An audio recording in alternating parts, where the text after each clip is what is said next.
नमस्कार साथियों, आप सबका पुनः स्वागत है श्रद्धा एस्ट्रो ज्योतिष में।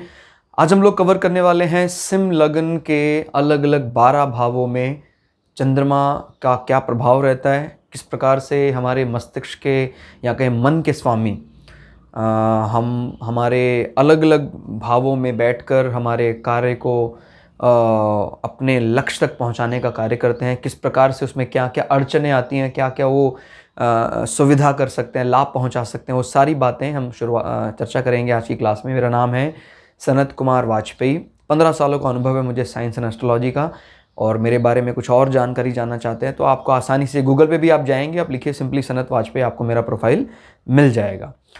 तो शुरुआत करते हैं, अधिक समय अपने प्रोफाइल पे व्यस्त ना करके सीधा अपने टॉपिक पर ही आते हैं।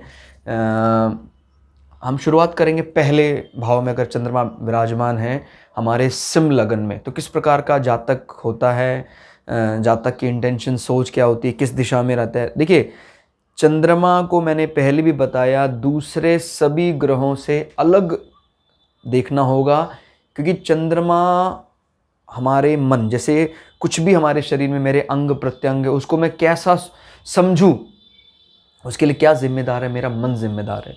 अच्छी चीज़ों को भी अच्छा ना मानना, बुरी को भी अच्छा मान लेना, ये सब चीज़ें कौन कर रहा है? मन कर रहा है। तो अगर चंद्रमा अच्छी जगह पर प्लेस्ड है तो कुछ नहीं होने के बाद भी जीवन में बहुत बड़ा मानने लग जाता है व्यक्ति अपने आप को। और अगर चंद्रमा बुरी जगह प्लेस्ड है, सब कुछ होने के बाद भी आदमी अपने आप को बड़ा असहाय सा महसूस करता है। तो ये दोनों ही प्लस पॉइंट और दोनों ही नेगेटिव पॉइंट कहे जा सकते हैं। प्लस क्यों भाई? अगर आप अपने आप को छोटा मानेगा, अपने आप को हीन मानेगा, तभी तो अपने आप को बढ़ाने का प्रयास करेगा। अगर वो कहेगा मैं तो सर्वगुण संपन्न हूँ, मेरे जहाँ भी देखो, संतोष की दो परिभाषाएं हो सकती हैं भाई। एक तो मेरे जीवन में जो है बस मुझे और कुछ नहीं चाहिए, बस। एक दूसरा संतोष, मेरे जीवन में जो कुछ है मैं उससे सेटिस्फाई हूँ, स्टिल मुझे आगे प्रयास करते रहना चाहिए।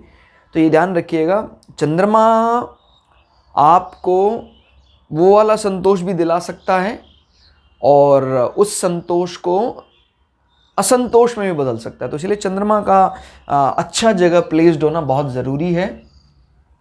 पहले भाव में जब चंद्रमा यहाँ है, देखिए कौन सा लग्न है? सिंह लग्न। तो इस जातक का पूरा जो माइंड सेटअप, यानी कहते हैं भाई उत्तरदायी कौन होगा उसके लिए, वो है या नहीं वो अलग बात। उत्तरदायी होगा पूरी तरह सूर्य। एक तो सिंह राशि का स्वभाव जानिए, उसके बाद सूर्य का उस पर प्रभाव जानिए। क्लियर हो गया? तो याद रखिएगा, सिंह राशि को हम डिट्टो सन नहीं कह सकते हैं। क्लियर होगा? ये थोड़ा ध्यान रखिएगा, राशियों का स्वभाव थोड़ा भिन्न हो सकता है मालिक के स्वभाव से। क्लियर? तो यहाँ पर अब ये अग्नि तत्व प्रधान राशि है, तो ये लोग पूरी तरह से डोमिनेट होने का प्रयास करेंगे। अब सूर्य इनको सपोर्ट करना चाहिए। इनकी पर्सनालिटी कैसी है? मतलब प्रथम दृष्टा आपको लगेगा ये बहुत ज़्यादा बोल्ड। क्लियर? अब उस बोल्डनेस को थोड़ा सा कह सकते हैं ठंडा कर रहा है अच्छे वे में। कौन? चंद्रमा। क्लियर? क्योंकि चंद्रमा पहले भाव में विराजमान है, आपके मन मस्तिष्क के स्वामी पहले भाव में विराजमान है, तो आपको बुद्धि को शांत रखेंगे। वक्त आने पर वो एग्रेसिव होगा और वक्त आने पर चीज़ों को अच्छे से जज कर पाएगा। क्लियर होगा? यह कह सकते हैं पोलाइट भी हो सकता है। अब इसमें दिक्कत क्या है? सिंह लगन में चंद्रमा जो है वो 12वें भाव के स्वामी है, और कहा जाता है जब भी 6, 8, 12 का जो स्वामी है वो लग्न भाव में आ जाए या लग्न भाव का स्वामी 12वें भाव में चले जाए तो कुछ ना कुछ नेगेटिव तो नज़र आता ही है। माने जो हमारा लौकिक संसार है वहाँ पर कुछ चीज़ें नेगेटिव नज़र आती हैं, क्योंकि ये प्रायः जीवन के अंतिम क्षणों की बात करते हैं। क्लियर हो गया? यानी धर्म अर्थ काम मोक्ष, तो ये अंतिम मोक्ष माना जाता है। अब इसका मालिक यहाँ बैठा है, जैसे सूर्य की स्थिति अच्छी है, सूर्य स्वयं भी यहाँ पर है, तो फिर वो व्यक्ति उसका झुकाव जो है वो जीवन के उस पड़ाव की तरफ शुरुआत से ही रहता है। क्लियर हो गया? अब इसके लिए चाहे कष्ट जिम्मेदार हो, अब जैसे मान लीजिए सूर्य और चंद्रमा यहाँ बैठे हैं, तो ऐसा व्यक्ति योग मेडिटेशन के लिए बड़ा उसका मन बड़ा उतावला रहेगा उन सब चीज़ों को जानने के लिए, बिकॉज इस घर का मालिक यहाँ बैठा हुआ है। और जब सूर्य और चंद्रमा इकट्ठे होते हैं तो आपको पता है वो एक कुंडली में इकट्ठे हैं, किसी एक भाव में इकट्ठे हैं, तो ये अमावस्या का जन्म होता है। अमावस्या का जन्म लौकिक संसार में उसको जैसे प्राय कह देते हैं भाई कम दमदार या कम भाग्यशाली, ऐसा कुछ लोगों की ऐसी परिभाषाएं रहती हैं प्राय। लेकिन देखिए मैंने बोलिया ना, मैंने हर चीज़ के लौकिक और पारलौकिक दोनों रूपों को देखना है। तो जब ऐसा व्यक्ति जिसको प्रथम दृष्टा आपने कुछ ये मान लिया कि ये इतना कामयाब नहीं हो पा रहा है, लेकिन जब वो उसको अपनी कामयाबी का जरिया बनाता है, किसको? मोक्षा को, मेडिटेशन, हिडन सीक्रेट्स को, तो फिर वो व्यक्ति निखर कर सामने आता। उसके अंदर वो गुण होंगे जो लौकिक संसार में रहने वाले व्यक्तियों के पास नहीं होंगे। तो आपको ये बात याद रखना है कि इनफैक्ट अमावस्या के पास ज़्यादा सीक्रेट्स को अनलॉक करने की ताकत है। आपको पता भी होगा जब कभी भी ज्वार भाटा आता है तो हम स्पेशली इंतज़ार करते हैं भाटा का, ना कि ज्वार का। यानी जब समुद्र बढ़ता है उस समय हम तो संकट आ जाता है कि पूरे एरिया में पानी भर गया, लेकिन जब पानी उतरता है तो हमें क्या होता है? हिडन सीक्रेट्स, हमें हिडन स्टोन, मोती और इस प्रकार के मूंगा वो मिलते हैं हमें, क्योंकि जब पानी उतरता है तभी हम आइडेंटिफाई कर पाते हैं यहाँ आ गया वो। तो ये ध्यान रखिएगा। इसी प्रकार का कुछ जीवन में भी आपको ध्यान रखना है कि ये सिंह लग्न में चंद्रमा पहले घर में है और वो 12वें घर का मालिक है। तो 12वां घर व्यय भी कराता है। तो व्यय घर का कारक जब पहले भाव में है तो वो अपने खर्चों को लेकर बड़ा ज़्यादा उस पर विचार करता रहता है। आप इसको खर्चा भी कह सकते हैं, इसको जीवन का लॉस भी कह सकते हैं। क्लियर हो गया? जीवन के लॉसेस के प्रति बड़ा ज़्यादा आगाह सा रहता है। इस कारण से ही वो ईश्वर के प्रति मतलब अगर यहाँ पर सूर्य भी अच्छे हो जाए तो ईश्वर के प्रति ज़्यादा श्रद्धावान हो जाता है। क्लियर होगा? तो ये बात याद रखिएगा कि चंद्रमा अब यहाँ 12वें घर का मालिक है और अपने से दूसरा है।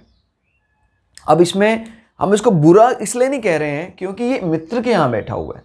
मान लीजिए यहाँ पर 12वें घर का स्वामी अपने शत्रु के यहाँ बैठा होता तो फिर 12वें की बुरी चीज़ों को एक्टिव कर देते पूरी तरह से। अभी आपको ये ध्यान रखना है कि चाहे सूर्य अग्नि तत्व हैं और चंद्रमा जल तत्व हैं, लेकिन फिर भी दोनों में बड़ी कमाल की मैत्री है। एक राजा है, दूसरा उनके आप वजीर कह सकते हैं, रानी कह सकते हैं। तो वो उनके एकदम मतलब बहुत प्रिय हैं उनको। वो अलग बात है कि उनके मुताबिक वो उनको जगह दे पाते हैं कि नहीं दे पाते हैं। तो ऐसे कुछ होता है जैसे अग्नि तत्व में जल तत्व मिला दिया गया है। तो इस प्रकार से पर्सनैलिटी जो है पूरी तरह सिंह की तो निखर कर नहीं आ पाती है, लेकिन यही एक एडवांटेज का काम भी कर रहा है क्योंकि वो वक्त आने पर अपने आप को पोलाइट भी कर सकता है। क्लियर हो गया? और वो अपने अहम को दबाने की ताकत भी रखता है। जैसे अगर सिंह लगन है, मेष राशि है, तो दोनों ही अग्नि अग्नि मिल गए तो वो उन लोगों को अहम को दबाना नहीं आता। प्रायः समाज में ऐसे लोगों को एडजस्ट कर पाना मुश्किल होता है। जब मैंने बोला अगर दोनों अग्नि तत्व हैं, अब ये क्या है? अपने आप को एडजस्ट करना बड़े अच्छे से जानते हैं।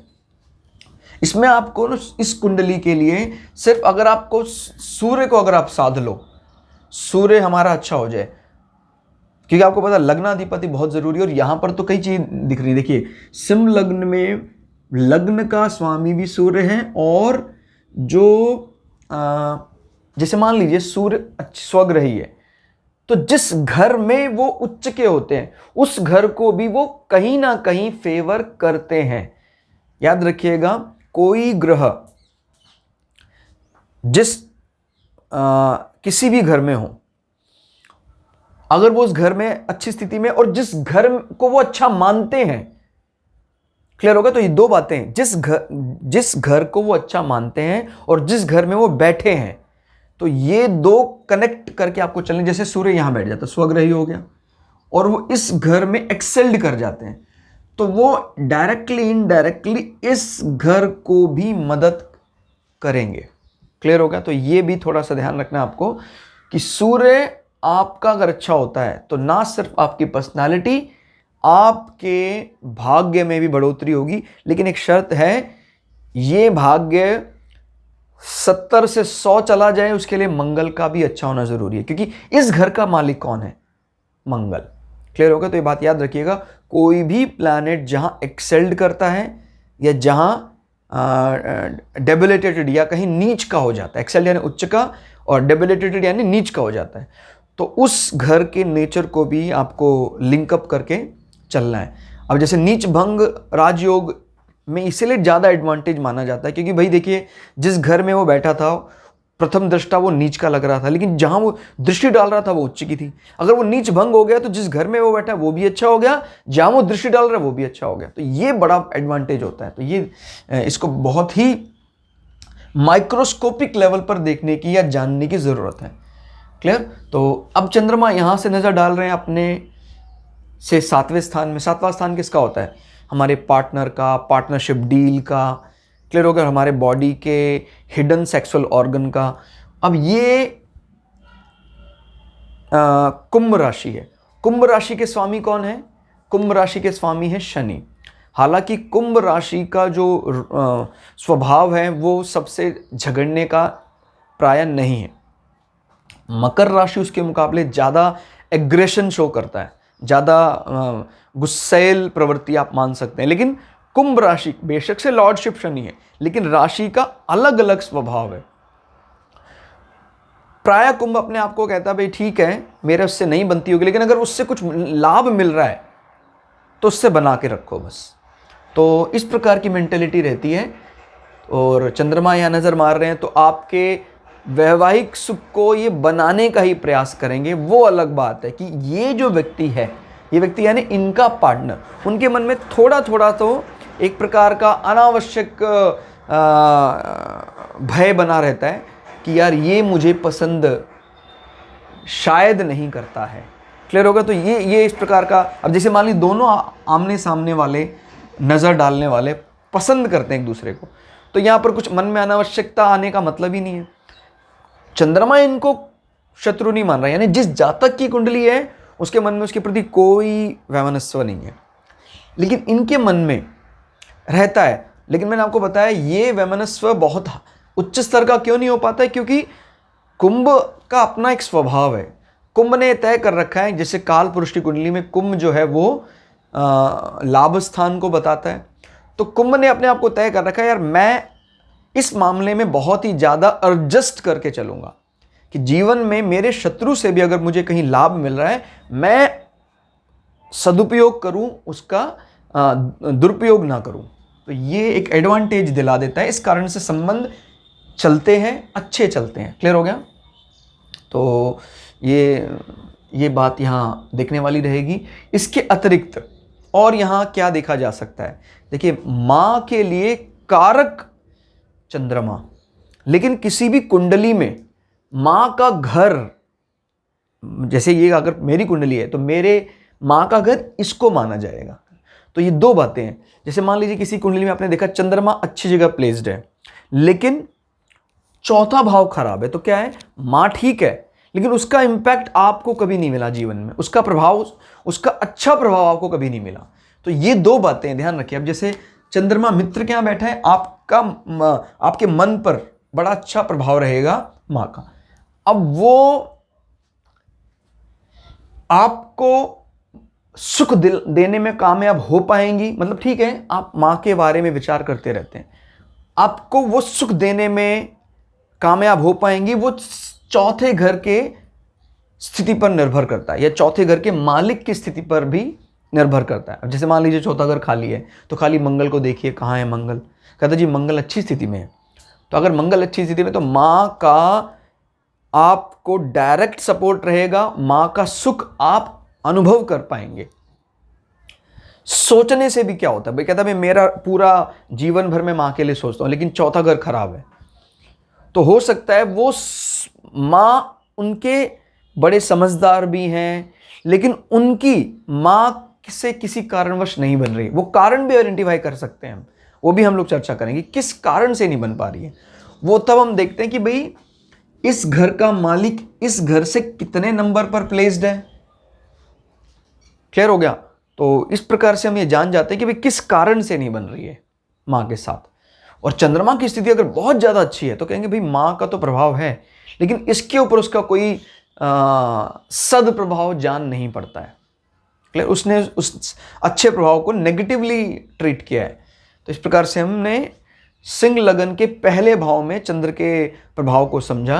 अगर हम ओवरऑल इसको स्कोरिंग की बात करें तो ओवरऑल क्योंकि मित्र के घर में बैठा हुआ है और पर्सनैलिटी भी उसकी बहुत ज़्यादा अपने आप को बदलने वाले व्यक्ति होते हैं, यानी जब डायनामिक की आवश्यकता है तो डायनामिक है, पोलाइट होने की आवश्यकता है तो पोलाइट हो जाते हैं।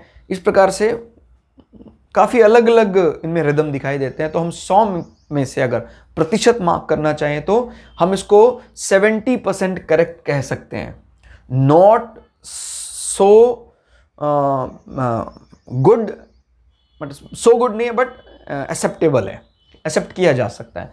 क्यों नहीं है सो गुड? क्योंकि वो 12वें घर का है, जो लौकिक संसार में प्रायः हम 12वें को प्रायः जीवन के अंतिम पड़ाव में मानते हैं। या अगर लग्न भाव 12वें में अच्छी स्थिति में जाके बैठता है तो फिर हम 12वें भाव मतलब विदेश गमन, इस प्रकार की चीज़ों को लिंकअप कर देते हैं। लेकिन ध्यान रखिएगा कि अगर 12वें घर का मालिक शरीर में आ जाता तो वो 12वीं संबंधी चीज़ों को एक्टिव कर देता। तो 12वें को हम स्टार्टिंग के फेज में प्राय बहुत ज़्यादा अच्छा नहीं मानते हैं। क्लियर हो गया? लौकिक संसार में जैसे ब्रह्मचर्य, फिर गृहस्थ, वानप्रस्थ, संन्यास, तो आखिरी पड़ाव संन्यास। अगर वो संन्यास वाली विचारधाराएं शुरू में आने लग जाएंगी तो कई बार ये थोड़ा सा उस एंगल को दर्शाता है कि भाई आप अकल्ट के तरफ बड़े ज़्यादा अट्रैक्ट हैं, लेकिन शुरू से ही अट्रैक्ट हैं आप। क्लियर? तो हाँ, अगर इसमें और भी कई ग्रह इस प्रकार की चीज़ों को फेवर कर रहे हैं, 8th हाउस को, 4th हाउस को, तो फिर वो कहेगा भाई ये व्यक्ति स्पिरिचुअल जर्नी को ही अपने लाइफ की रियल जर्नी बना लेगा। तो ये भी हम कई चीज़ें देख सकते हैं इस प्रकार की कुंडली से। नाउ अब इसमें 12वें घर का मालिक आ गया है आपके धन भाव में। क्लियर? दूसरे भाव में आ गए। इसको कहा जाता है धन भाव और आपके कुंडली के एसेट्स। क्लियर हो गया? स्थाई उसमें जो संपत्ति से देखते हैं आपके, और रिसोर्सेज, किस किस चीज़ का उपभोग कर पाएंगे। आपकी वाणी, गला, सिद्धि हैं, आप जो बातें कहते हैं फलीभूत हो सकती हैं, नहीं हो सकती हैं। आपकी प्राइमरी एजुकेशन, स्वाद किस प्रकार का आपको मिलेगा, इस प्रकार की चीज़ें हम सेकंड भाव से देखते हैं। तो अब कन्या राशि में चंद्रमा विराजमान है यहाँ पर। तो कन्या जो है वो मैंने बताया बहुत समझदार है। बृहस्पति का जो इंटेलिजेंट रूप है वो कन्या राशि में दिखाई देता है। और जो मरकरी का जो बृहस्पति वाला रूप है, मैं ये कहना चाह रहा हूँ कि बृहस्पति के शिक्षा भी बुध के पास है और चंद्रमा की ब्यूटी भी बुध के पास है।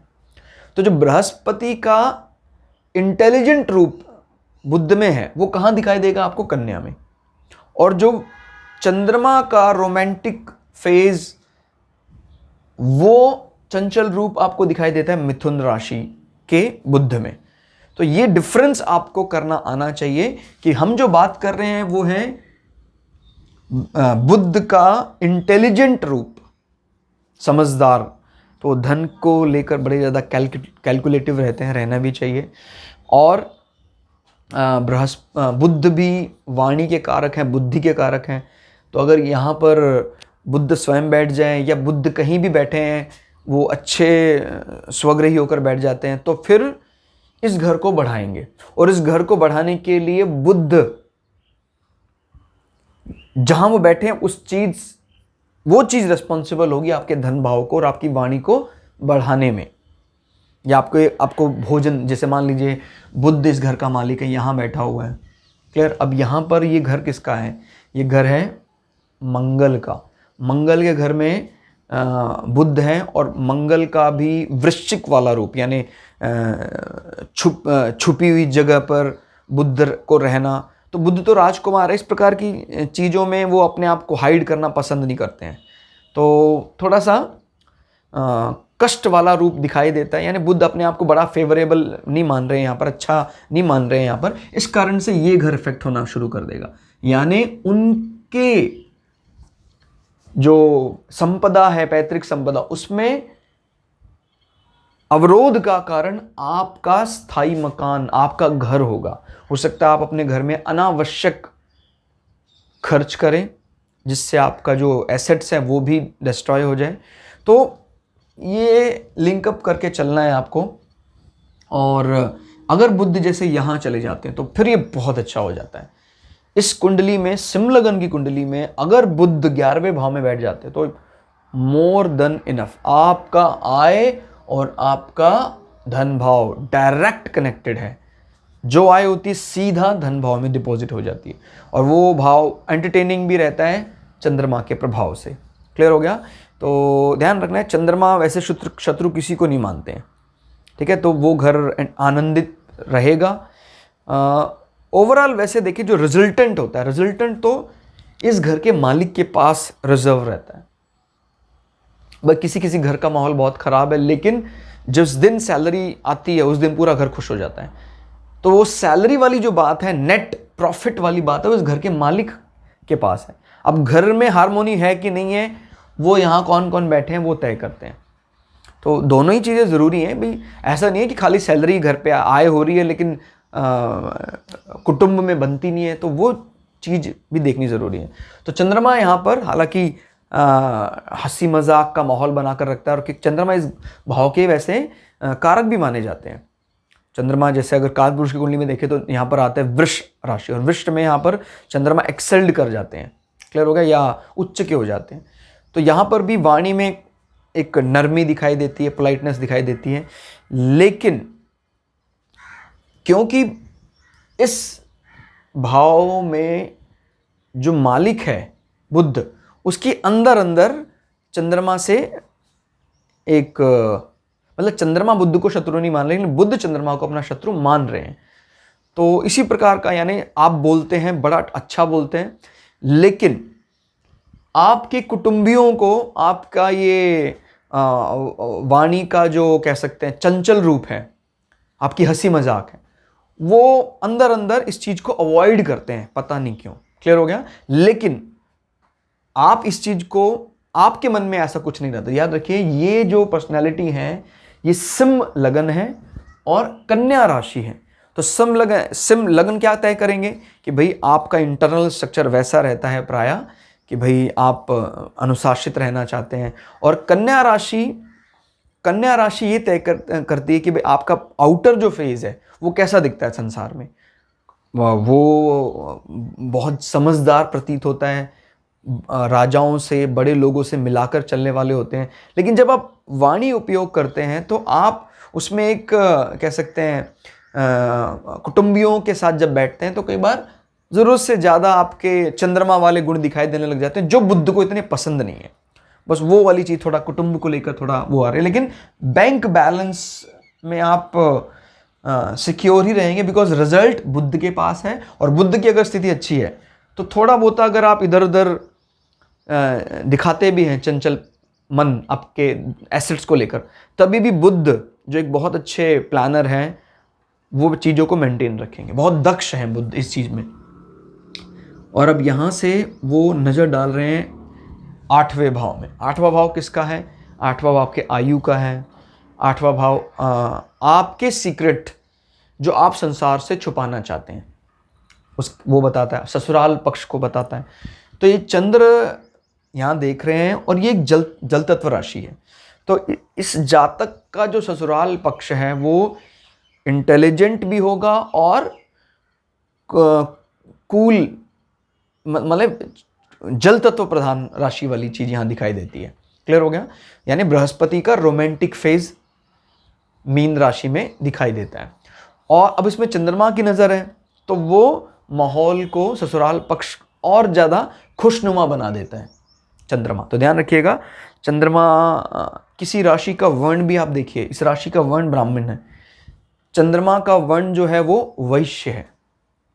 तो इस ब्राह्मण वर्ण राशि में जब वैश्य वर्ण चंद्रमा जो कूल रहते हैं उनकी नज़र पड़ती है, तो हम ये भी कह सकते हैं कि वो एक कूल बिजनेस थॉट ससुराल पक्ष में डाल रहे हैं। क्लियर होगा? तो ये इस प्रकार के थॉट, इस प्रकार के विचार आपके ससुराल पक्ष को भी मदद करेंगे। तो आप ससुराल पक्ष जो अपने मतलब ये जातक को जिस प्रकार मानते हैं वो यहाँ से तय होता है। चंद्रमा की यहाँ नज़र डालना यानी ससुराल पक्ष को भी आप शांत रखेंगे और आपका मन उनके प्रति भी बड़ा ज़्यादा विचार नहीं रहेगा, उनके बारे में भी आप काफ़ी, देखिए चंद्रमा जिस कुंडली में जहाँ बैठ जाता है उसका पूरा जीवन उसी के इर्द गिर्द घूमता है। तो इस व्यक्ति का पूरा जीवन बस इसी के इर्द गिर्द घूमे, और जहाँ चंद्रमा बैठता है या कोई भी ग्रह बैठता है उसके 7वें घर पे भी इसका प्रभाव बहुत रहता है। तो बैंक बैलेंस, ससुराल पक्ष, आयु, इन सब चीज़ों पर, लेकिन जहाँ बैठा है वहाँ प्रभाव थोड़ा ज़्यादा दिखाई देता है। तो इस प्रकार से चीज़ों को आपको लिंकअप करना है। और 12वें घर का मालिक बैठा है, 1 2 3, 12वें घर का मालिक अपने से तीसरे होकर दूसरे भाव में बैठा है। 12वां भाव क्या है? 12वां भाव हमारा व्यय है। व्यय भाव का जो स्वामी है वो मतलब ठीक स्थिति में बैठा हुआ है दूसरे भाव में, मतलब कहीं फॉरेन लैंड से आपके एसेट्स बढ़ सकते हैं, दूरस्थ जगह उसको बेचने से आपको मुनाफा हो सकता है, बिकॉज व्यय का मतलब उसको निकाल देना, तो उन चीज़ों को बेचने से आपको फ़ायदा होगा, आपके एसेट्स बढ़ेंगे। कहते हैं यार अभी ये संपदा कोई ज़्यादा उपथानी हमारे लिए, और 3 नंबर दोनों के बीच ब्रिज का काम कर रहा है, 1 2 3। तो इस दूरस्थ जगह को बेचने में आपके जो सिबलिंग्स हैं, स्पेशली छोटे भाइयों ने बड़ा आपका मदद की इसमें। And 3rd number is also communication, clear, formal communication. तो ये भी कह सकते हैं कि किसी दूरस्थ स्थान में कोई इस प्रकार का जो कम्युनिकेशन से रिलेटेड प्रोजेक्ट है उससे आपके जो एसेट्स में बढ़ोतरी हो सकती है। क्लियर हो गया? तो इस प्रकार के कोई सेमिनार अगर वो करते हैं किसी दूर स्थान में, तो आपको दूसरे भाव में बड़ा फायदा होता है। क्लियर हो गया? तो इस प्रकार का इन्वेस्टमेंट कोई कम्युनिकेशन से रिलेटेड आप करते हैं, तो और किसी दूर फॉरेन लैंड में इस प्रकार का कोई ऐसा आप कहीं इन्वेस्ट कर रहे हैं कम्युनिकेशन में, तो आपको वो अच्छा लाभ, नॉट लाभ, इसको आप कह सकते हैं कि मैच्योर्ड अमाउंट देकर जाएगा। क्योंकि लाभ का की जहाँ तक बात आती है, लाभ होता है एक प्रकार का डायनामिक, चल रहा है, आ रहा है, जा रहा है, आय जिसको बोलते हैं, आय, लाभ, हानि। लेकिन जहाँ पर होता है भी तय, शुद्ध लाभ, क्लियर होगा, वो शुद्ध जो है वो हम दूसरे भाव से देखते हैं। और किसी का लाभ बहुत होता है लेकिन एसेट्स कुछ जोड़ ही नहीं पाता है वो, तो आप जोड़ पाएंगे उसको, वो डायरेक्ट कनेक्शन इसके साथ कर दिया उसके साथ। क्लियर? और तो इस प्रकार से भी चीज़ों को आपको लिंकअप करना है। अब हम चलते हैं हमारे सिंह लग्न के तीसरे भाव में अगर चंद्रमा आ जाते हैं तो किस प्रकार का फल ये आपको यहाँ देंगे। तो यहाँ से गिनते हैं एंटी क्लॉकवाइज, 1 2 3, तीसरे भाव में अब चंद्रमा आ गए हैं। चंद्रमा बैठे हैं यहाँ तुला राशि में। तो तुला राशि का स्वभाव जानना ज़रूरी है। तुला राशि बड़ी क्योंकि कालपुरुष की कुंडली में ये 7वें भाव में रहता है जो एग्रीमेंट का हाउस है, तो ये बहुत नाप तोल कर चलने वाले लोग हैं। और जो शुक्र हैं उनका जो सही स्वरूप देखना चाहता है वो तुला राशि को अच्छे से समझे, क्योंकि तुला राशि ही उनकी मूल त्रिकोण भी मानी जाती है। जैसे वृष राशि भी शुक्र की है, लेकिन शुक्र की कौन सा रूप वहाँ दिखाई देता है? शुक्र का वहाँ आपको एक कि वृषभ का जो नेचर है, वृषभ एक आपको पता है एक बैल या सांड का रूप है, और वो अपने वीर बल को लेकर या संसार में अपने पौरुष गुण को लेकर जाने जाते हैं। तो जो शुक्र का जो कह सकते हैं, शुक्र का जो इस प्रकार का रोमांटिक वाला फेज जो है शुक्र का, वो आपको 2 नंबर में दिखाई देता है, यानी वृषभ में दिखाई देता है। क्लियर हो गया? भरे पूरे हैं, वीर्य से भरे हुए हैं। और जो 7वां नंबर है ये एक बैलेंस्ड रूप है, यानी अपनी चीज़ों को कारगर करने के लिए वो किसी भी हाई लेवल की तपस्या करने में भी नहीं चूकते हैं। कौन? शुक्राचार्य बहुत तपस्वी हैं। इनफैक्ट कई मामले में बृहस्पति को भी इन्होंने अपने तप से हराया है। संजीवनी विद्या जैसी तप जो सिद्धियां हैं वो शुक्राचार्य के पास है। बृहस्पति के पास नहीं है। तो ये बात ध्यान रखना ज़रूरी है कि ये बहुत इस मामले में बड़े ज़्यादा कैलकुलेटिव शुक्र का प्राय हम यही समझते हैं कि शुक्र हमारे जीवन में जो कोमल विचार वाली बात है, पत्नी सुख की बात करते हैं, लेकिन ये तो है, बिल्कुल है, लेकिन इसके साथ साथ तुला राशि में और कई एडिशनल बातें भी, इसमें आप कोई एग्रीमेंट करना चाह रहे हैं और आपका तुला जो भाव है वो बहुत अच्छे है, ये तुला की स्थिति बहुत अच्छी है, तो ये आपको प्लस जरूर करेगा। क्लियर। अब यहाँ पर ये कौन से में पड़ रहा है, 1 2 3। क्लियर। तो काल पुरुष की कुंडली में जो इनका रूप होता है उससे भी थोड़ा सा आपको कंपेयर करना है। किसी राशि का स्ट्रक्चर तभी समझ में आ सकता है जब आप काल पुरुष की कुंडली में जो उसका भाव होता है वहां से देखें, तो अच्छी तरह आप जज कर पाएंगे कि भाई, क्योंकि काल पुरुष की कुंडली में 7वां भाव, और 7वां भाव किसका होता है, एग्रीमेंट का, तो उसकी भी एक प्री इमेज आपको यहां ध्यान रखनी है। अब तीसरा भाव भाई बहनों का है, तो देखो भाई बहनों के लिए आपके विचार बड़े कोमल रहेंगे, इसमें कोई दो राय नहीं है, क्योंकि शुक्र को तो ध्यान रखना ही पड़ेगा, शुक्र का ही आधिपत्य तो शुक्र का ही है, घर का जो रिजल्ट है उसके पास सुरक्षित है। अब बीच में कौन मटर गश्ती कर रहा है, बीच वाला जो लाइफ टाइम है वो कैसा रहेगा, वो चंद्रमा के हाथ में है। कहता भाई रिजल्ट कुछ भी हो, मैं आपको हमेशा चंद्रमा की तरह खुश रखूंगा, चंचल रखूंगा। क्लियर। तो चंद्रमा इस भाव में बैठ गया तो उसका जीवन पूरा इसी के इर्द गिर्द घूमेगा। फॉर्मल कम्युनिकेशन, छोटे भाई बहन, किसी काम को इनिशिएट करने का विचार हमेशा रहेगा, यार ये काम शुरू करना चाहिए, शुरू ये काम को शुरू करने, ये जो शब्द है ना पराक्रम हर बार लड़ाई में इस्तेमाल नहीं होता है, किसी भी कार्य को करने का जो जज्बा है वो हम तीसरे भाव से देखते हैं। क्लियर। और आपका जो कोई भी कम्युनिकेशन हो, it may be verbal communication, it may be non verbal communication, is related with 3rd house. Clear. तो जिसका 3rd हाउस बहुत स्ट्रांग होता है उसको कम्युनिकेशन इंडस्ट्री में जाना चाहिए, डिजिटल इंडिया मूवमेंट, इस प्रकार की चीज़ों के साथ कनेक्ट होना चाहिए। बिजनेस में अगर वो उतर रहा है या जॉब में उतर रहा है तो बहुत फ़ायदा मिलता है। अब इसके मालिक शुक्र हैं और शुक्र चंद्रमा को अपने लिए अच्छा नहीं मानते। क्लियर हो गया, यानी उनको एक विरोधी समझते हैं। हालांकि दोनों के गुण एक जैसे हैं, चंद्रमा भी शांत रहते हैं, शुक्र का भी मूल स्वभाव है थोड़ा शांत, रोमांस, इस प्रकार की चीज़ें दोनों में कुछ कुछ कॉमन सी नजर आती हैं, लेकिन शुक्र चंद्रमा को ज़्यादा अच्छा रूप से नहीं देखते हैं। क्लियर हो गया। ये जरूर देखना होगा आपको कि भाई ये ग्रह माने ना माने, 7 वाला मान रहा है शत्रु या नहीं मान रहा है, तो मानता है तो मतलब क्या है, मानता है तो मतलब ये है कि भाई अब आप इसको जानो, ये क्या है, शुक्र थोड़ा सा कटता है किससे, चंद्रमा से, और वो वहीं बैठा हुआ है।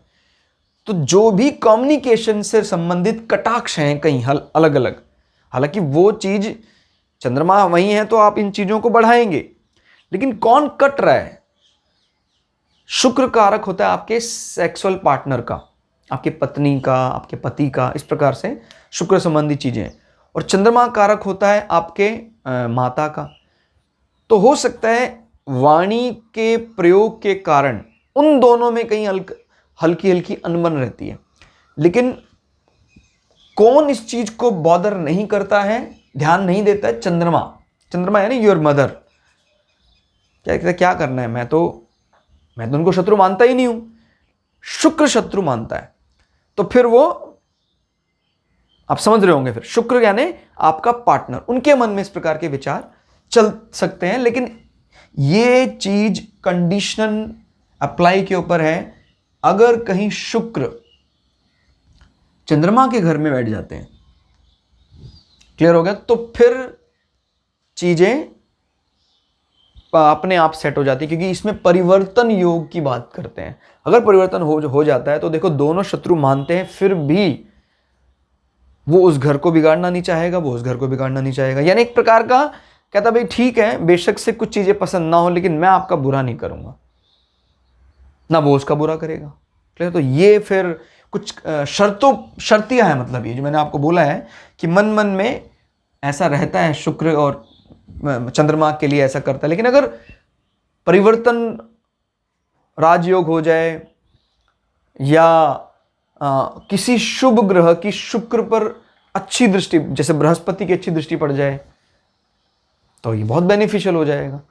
क्लियर? जैसे शुक्र यहाँ बैठ जाते हैं तो स्वग्रही हो गए, शुक्र को एकदम आपके ये डायरेक्ट कनेक्शन आपके स्टेटस के साथ है, और बृहस्पति इन पर अपनी 7वीं 5वीं या 9वीं दृष्टि डाल दें तो भी शुक्र को सांत्वना दिलाएंगे, ठंडा रखेंगे, और जो दोनों के बीच में विरोधाभास है वो खत्म हो जाएगा। क्लियर? तो ये ध्यान रखिए कि किस किस प्रकार से हम चीज़ों को चेंज यहाँ देख रहे हैं। लेकिन अभी फिलहाल हम क्योंकि सिंह लगन में खाली चंद्रमा की बात कर रहे हैं, तो दूसरे के प्रभाव से क्या प्रभाव पड़ रहा है उसके बारे में बहुत ज़्यादा डिटेल नहीं जानना चाह रहे हैं अभी, अदरवाइज हो सकता है चीज़ें थोड़ा कॉम्प्लेक्स हो जाएं। हाँ, और अब चंद्रमा यहाँ से नजर डाल रहे हैं आपके भाग्य स्थान में, और चंद्रमा यहाँ मेष राशि में काफ़ी अच्छे माने जाते हैं, मित्र मानते हैं मंगल को, और मंगल भी चंद्रमा को मित्र मानते हैं। वो है, ध्यान रखिए कि दोनों की अगर मित्रता है तो ये अच्छा होगा। हालांकि कई राशियों में आपने वहाँ भी अजीबोगरीब चीज़ देखी होगी, जैसे वृश्चिक राशि में है वो मंगल की राशि, लेकिन चंद्रमा को वो राशि का स्वभाव पसंद नहीं है। उसका एक कारण और भी है कि वो लॉर्डशिप भी वहाँ पर चेंज हो सकती है, कि अगर मंगल कहीं कम नंबर का है, कम डिग्री का है, तो लॉर्डशिप केतु के पास जाने का भी रहता है, और केतु चंद्रमा के शत्रु माने जाते हैं। क्लियर? तो यहाँ से अब भाग्य स्थान को देखना मतलब भाग्य का साथ मिलेगा, उसके नैतिक मूल्य किस प्रकार के होंगे, वो नैतिक मूल्य को लेके बहुत ज़्यादा अनुशासित, कह सकते कठोर भी कई बार हो जाता है। वो ऐसे लोगों को अगर मंगल यहाँ बैठ जाए तो वो रूढ़िवादी भी हो जाते हैं, और अपने धर्म को लेकर वो कई बार दूसरे को कष्ट भी देते हैं अपने धर्म को लेकर, कि नहीं यही मेरा धर्म है, यही ठीक है, और तूने मेरे धर्म को समझा नहीं है। तो ये भी थोड़ा दिखाई देता है। वो देखिए, ये तो तय हो गया है कि 1 नंबर है तो धर्म को लेकर वो अनुशासित रहेगा ही, लेकिन ये जितना ज़्यादा बली होगा उतना ही ज़्यादा उस पर्टिकुलर चीज़ को लेकर वो, अब ये इसका विषय नहीं है, ये थोड़ा ध्यान रखिए भाई। धर्म का नंबर बढ़ना अच्छा है, लेकिन धर्म का नंबर किसने बढ़ाया है? कहता भाई धर्म का नंबर उसने बढ़ाया है जिसका काम था बॉर्डर पे जाकर लड़ना। अब धर्म के लिए जो प्रीस्ट जिम्मेदार है, जो पुजारी जिम्मेदार है, उसको तो आपने बॉर्डर पे लगा दिया, और जो फौज में क्षत्रिय लेकर गुण आया था जंग लड़ने के लिए, उसको आपने प्रीस्ट बना दिया। तो फिर वो अपने उस प्रोफाइल को यहाँ फिट करके भी फिट नहीं कर पाएगा। अगर वो वहाँ पर इस प्रकार के रौद्र रूप को या वीर रस को दिखाने लग जाए धर्म में या आपके नैतिक जीवन में, तो फिर वो एक कष्ट, अनावश्यक कष्ट का कारण बन जाता है। तो अगर आप किसी के मेन प्रोफाइल से किसी को शिफ्ट करेंगे तो देखो दुविधा तो होगी ही। क्लियर? तो ये देखना होता है, लेकिन इसमें हर जगह एक्सेप्शनल होते हैं। कई दफ़ा ऐसा व्यक्ति एक एजुकेटर बनता है, और एजुकेटर भी किसको ज्ञान देता है? धर्म का। जो लड़ाई करने वाले लोग हैं उनको धर्म का ज्ञान देता है, तो ये उस केस में बहुत अच्छा माना जाता है। इसलिए किसी भी स्टेटमेंट को एक लाइन में कंक्लूड करना, भाई मैंने कह दिया गलत है तो गलत ही है। एस्ट्रोलॉजी किसी किताब पे छपी हुई कुछ लाइनें तय नहीं कर सकती हैं। क्लियर हो गया? मैं बार बार बता रहा हूं, यही सेम गलतियां जैसे भृगु, पराशर, होरा, शास्त्र, कोई पुस्तक मान के पढ़ेंगे तो गलती हो जाएगी, क्योंकि जब इस शास्त्र की रचना हुई उस समय तो प्रेस का नामो निशान नहीं था। ज़्यादातर ये सब ऑरली बताया गया। क्लियर हो गया? मतलब वो उन्होंने बोला वाणी से, उन्होंने अपने बुद्धि में उसको धारण कर लिया, उसके बाद उनको दूसरों को बताया। वो बहुत, भारत में जो प्रेस आए हैं, मॉडर्न प्रेस, ये तो 20वीं शताब्दी में इनका उद्गम हुआ है, और जब 20वीं शताब्दी में आए तो आप खुद समझ सकते हैं कि उससे पहले सब बुद्धि में ही था। इसीलिए किसी एक लाइन से तय करना कि ये इसका धर्म है, ये या ये ज्योतिष है, वो गलत हो जाएगा। जैसे धर्म में भी अलग अलग ओवर रूट हैं, ऐसे ज्योतिष में भी अलग अलग ओवर, इस नियम को पूरी तरह हम दरकिनार कर देते हैं।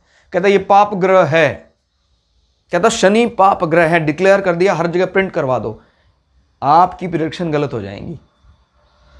शनि पाप ग्रह है, लेकिन वो ऐसा कुछ कर सकता है जो हमारे शुभ ग्रह भी कई दफा नहीं कर पाते हैं। तो इसलिए प्लीज आप, चंद्रमा हम माना बड़ा सौम्य ग्रह, लेकिन वो कई बार ऐसा कुछ कर देता है जो उसके ऊपर वो सस्पेक्ट की नज़रों में आ जाता है कि यार ये इसको कैसे बेनिफिक माने, ये तो मैलेफिक की तरह बर्ताव कर रहा है।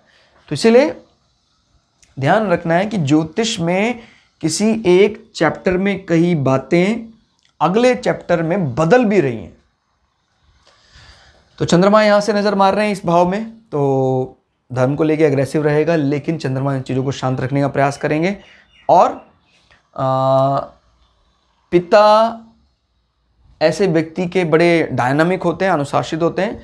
माँ उनको शांत रखेंगी, उनके प्रति उनका समर्पण दिखाई देता है, बशर्ते चौथा घर भी अच्छी स्थिति में हो। क्लियर होगा? यहाँ पर एक जो एडवांटेज दिखाई देता है सिंह लगन में, वो देखिए आपको दिख रहा होगा। यहाँ पर अगर हम एक बार कारकत्व को छोड़ दें तो इस जातक के माँ और पिता दोनों के लिए मंगल रिस्पॉन्सिबल है। तो अगर मंगल अच्छा हुआ तो दोनों को साध लेगा। जैसे मंगल मान लीजिए यहां बैठता है, तो इस व्यक्ति के पिता भी और माता भी दोनों को अच्छा प्रभाव मिलेगा। लेकिन इसमें यह तय कर रहा है, अगर मंगल यहां बैठ रहा है, कि पिता माता के प्रति ज्यादा समर्पित है, और अगर मंगल यहां बैठ रहा है तो मां पिता के प्रति ज्यादा समर्पित है। इस प्रकार की भावनाएं दिखाई देती है। दोनों में एक म्यूचुअल अंडरस्टैंडिंग रहेगी, दोनों के विचार अंततोगत्वा एक ही जगह जा रहे हैं। मैं ये एक से क्यों नहीं कह रहा हूं, क्योंकि देखो मेष राशि का स्वभाव अलग है, वृश्चिक राशि का स्वभाव अलग है, लेकिन लॉर्डशिप दोनों की एक ही के पास है। लेकिन हमें भूलना नहीं चाहिए कि अगर लॉर्ड एक है तो कुछ ना कुछ समानताएं तो होंगी ही। हालांकि देखिए ये अग्नि तत्व प्रधान है, ये जल तत्व प्रधान है, लेकिन लॉर्ड फिर भी दोनों का मंगल ही है। तो ये थोड़ा ध्यान रखिएगा। अब इसमें और यहां से कनेक्ट कीजिए 1 2 3 4, 12वें घर का मालिक आपके चौथे घर, नॉट चौथा, तीसरे घर में है, लेकिन 12वें से चौथा है। ठीक है, 12वें से चौथा है। तो 12वां घर क्या है? व्यय, खर्चा। तो आप अगर कम्युनिकेशन इंडस्ट्री में कोई इन्वेस्टमेंट करते हैं तो आपको गेन मिलेगा। और ये देखिए 2 और 3 दोनों से हम हालांकि कम्युनिकेशन रिलेट करते हैं, बट जहां भी सांसारिक कम्युनिकेशन की बात आती है, फॉर्मल कम्युनिकेशन की बात आती है, हम तीसरे को ज़्यादा प्रेफरेंस देते हैं। लेकिन जहां कोई वाणी सिद्धि, ज्योतिष कार्य, आपने कुछ कहा वो सिद्ध हो गया, वो दूसरे भाव से देखते हैं। एक अच्छा ज्योतिषी जो प्रेडिक्शन करता है वो सक्सेसफुल होती है, वो दूसरे भाव से उसके हम कह सकते हैं सच्चाई को भी आंकते हैं कि बात बात पे झूठ तो नहीं बोलता है, वो भी हम दूसरे भाव से देखते हैं। तो इसलिए हम कई बार 2 और 3 को कनेक्ट करके देखते हैं, मिलाकर देखते हैं। तो ये था सिंह लगन के तीसरे भाव में चंद्रमा का फल। अब हम जानते हैं अगर सिंह लगन की कुंडली है और चंद्रमा हमारे चौथे भाव में, तो किस प्रकार का फल यहां देखने को मिलेगा। अब इस व्यक्ति का सिंह लगन है और वृश्चिक राशि है। वृश्चिक राशि, वृश्चिक मतलब पत्थरों के नीचे छुप कर रहने वाला वृश्चिक राशि का स्वभाव मैं आपको बता रहा हूँ। और कालपुरुष की में ये एक जो छुपी हुई विद्याएं हैं उसके प्रति आकर्षित रहता है ये व्यक्ति, और उसको जरा भी छेड़ने से वो तुरंत डंक ऊपर कर लेता। तो ये भी कुछ नेचर आपको ध्यान रखना है कि वृश्चिक राशि का ये गुण तो रहेगा ही, और जब साथ में सिंह भी आ गया है तो सिंह लग्न वृश्चिक राशि वाले पर्सनालिटी बहुत ज़्यादा एक्सट्रीम लवर और एक्सट्रीम हेटर हो सकते हैं।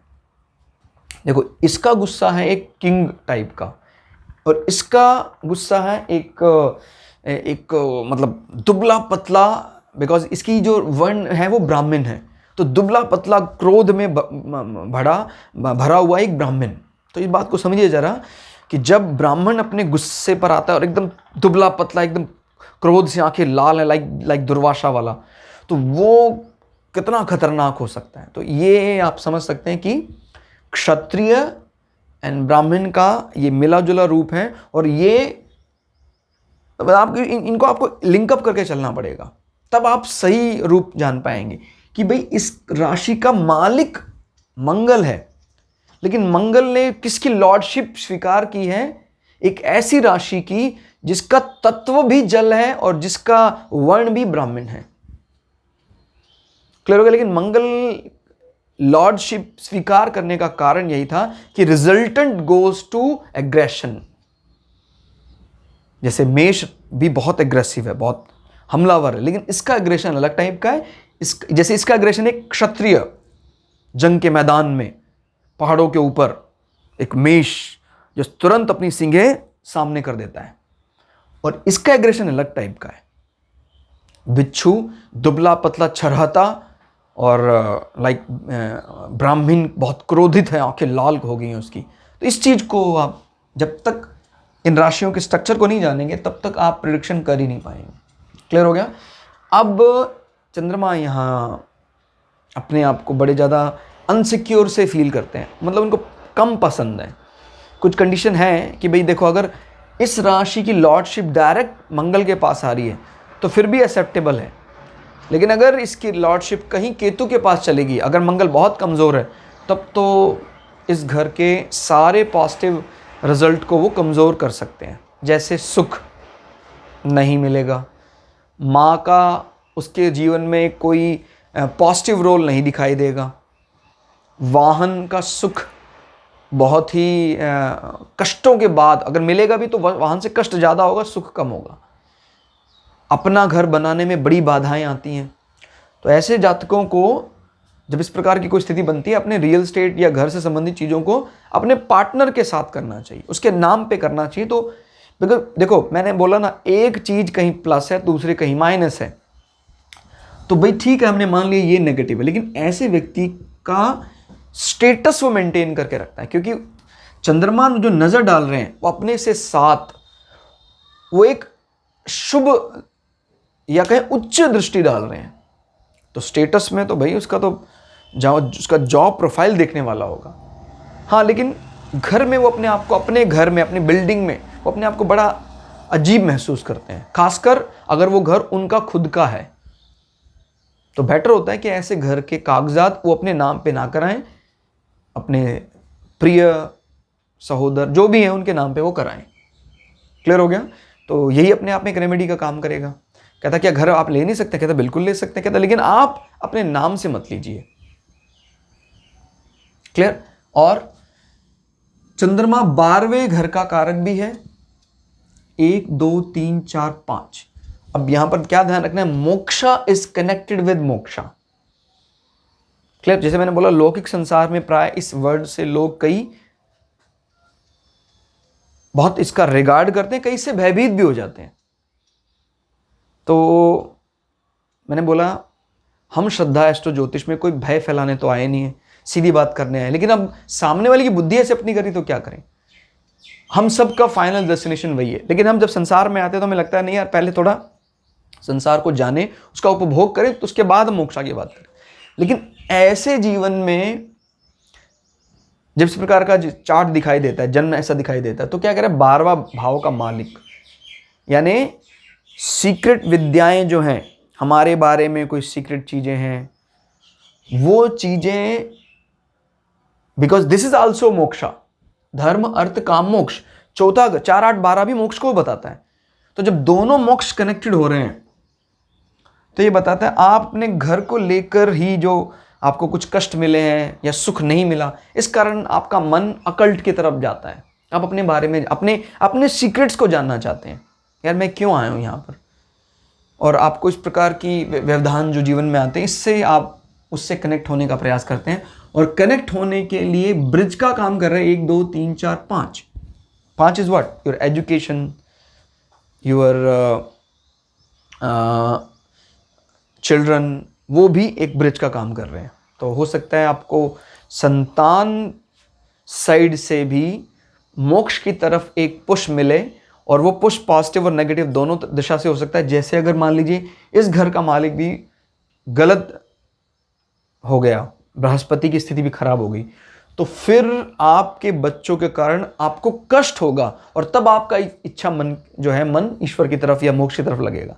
और अगर इसकी इच्छा या इसकी स्थिति अच्छी होगी, तब आप सब कुछ अपने बच्चों को सौंप कर, वो बहुत लायक हैं, अब हमें कुछ टेंशन की जरूरत नहीं, अब तो हमें ईश्वर को भजना चाहिए। इस प्रकार की चीज़ें देखने को नजर आती हैं। बट यहाँ पर देखिए, इससे संबंधित नेगेटिव इम्पैक्ट यहाँ आएंगे ही आएंगे। कारण चंद्रमा बुरी स्थिति में है, वृश्चिक राशि में है। शर्त मैंने आपको बार बार बता रहा हूं, अगर लॉर्डशिप पूरी तरह केतु के पास है तो बुरे असर ज़्यादा दिखाई देंगे, मंगल के पास है तो बुरे असर काफ़ी हद तक कम हो जाएंगे। क्लियर? तो ये कुछ बातें आप ध्यान रखिएगा। अब हम चलते हैं सिंह लगन में 5वें भाव में किस प्रकार का फल देखने को मिलता है। कि अगर हम सिंह लगन में चंद्रमा हमारे 5वें भाव में आ जाते हैं, तो अगर हम यहाँ से गिनते हैं 1 2 3 4 5 एंटी क्लॉकवाइज, तो ये नंबर 5 पर आ गए हैं। हाँ, तो 5वें में कौन सी राशि है? ये है धनु राशि, सैजिटेरियस। क्लियर? और 5वां भाव किसका होता है? 5वां भाव हमारा संतान, हमारी एजुकेशन सर्टिफिकेशन। याद रखिएगा, उस एजुकेशन का रियल बेनिफिट हम 5th से ही देखेंगे। भी ठीक है, आपके इंटरेस्ट 4थे भाव से देखे जाते हैं, भाई आपको पढ़ाई में किस प्रकार का इंटरेस्ट है, लेकिन आपको अगर 5वां कमज़ोर होगा तो उसका रियल बेनिफिट नहीं मिल पाएगा। तो अगर आपका उसका रियल बेनिफिट लेना चाहते हैं तो इसका और इसका दोनों का संबंध देखना चाहिए। क्लियर होगा? जैसे मान लीजिए इसका लॉर्ड मंगल है, इसका लॉर्ड बृहस्पति, दोनों ही मिल रहे हैं यहाँ पर, तो मतलब क्या है, डायरेक्ट एजुकेशन सर्टिफिकेशन और आपके इंटरेस्ट आपको बेनिफिट दिलाएंगे। और यहाँ बैठकर ये आपके 10वें भाव को भी देख रहे हैं, यानी जॉब में या सर्विस में भी उसका इंप्रेशन दिखाई देगा। या इसका मालिक यहाँ बैठ गया है इस घर के मालिक के साथ, तो जो आपके इंटरेस्ट हैं वही आपको इसी प्रकार की डिग्री मिलेगी।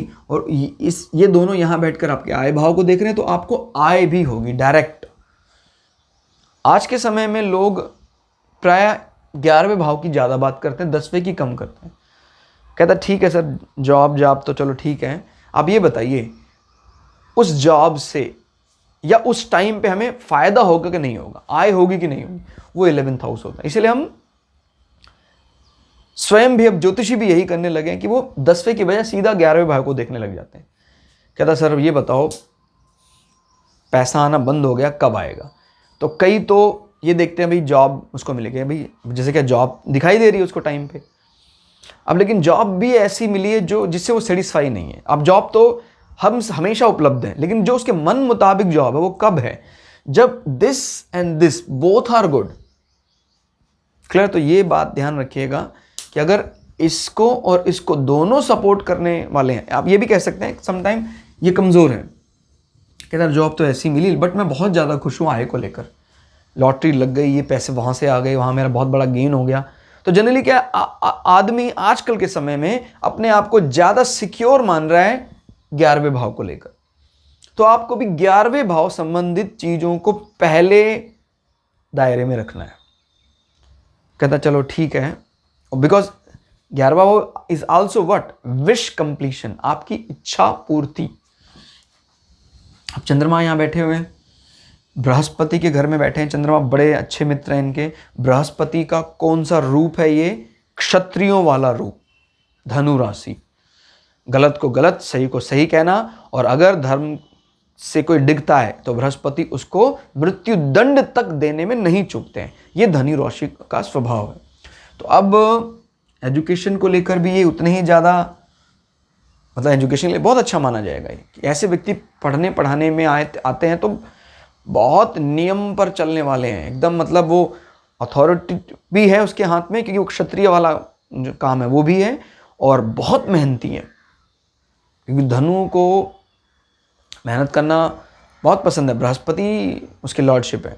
बृहस्पति की स्थिति अगर अच्छी हो, नेचर तो देखो वही रहेगा उसका, नेचर नहीं बदल सकता, लेकिन उसको उस नेचर से संबंधित गेन मिलेंगे कि नहीं मिलेंगे, वो बृहस्पति की अच्छी स्थिति से ही तय होगा।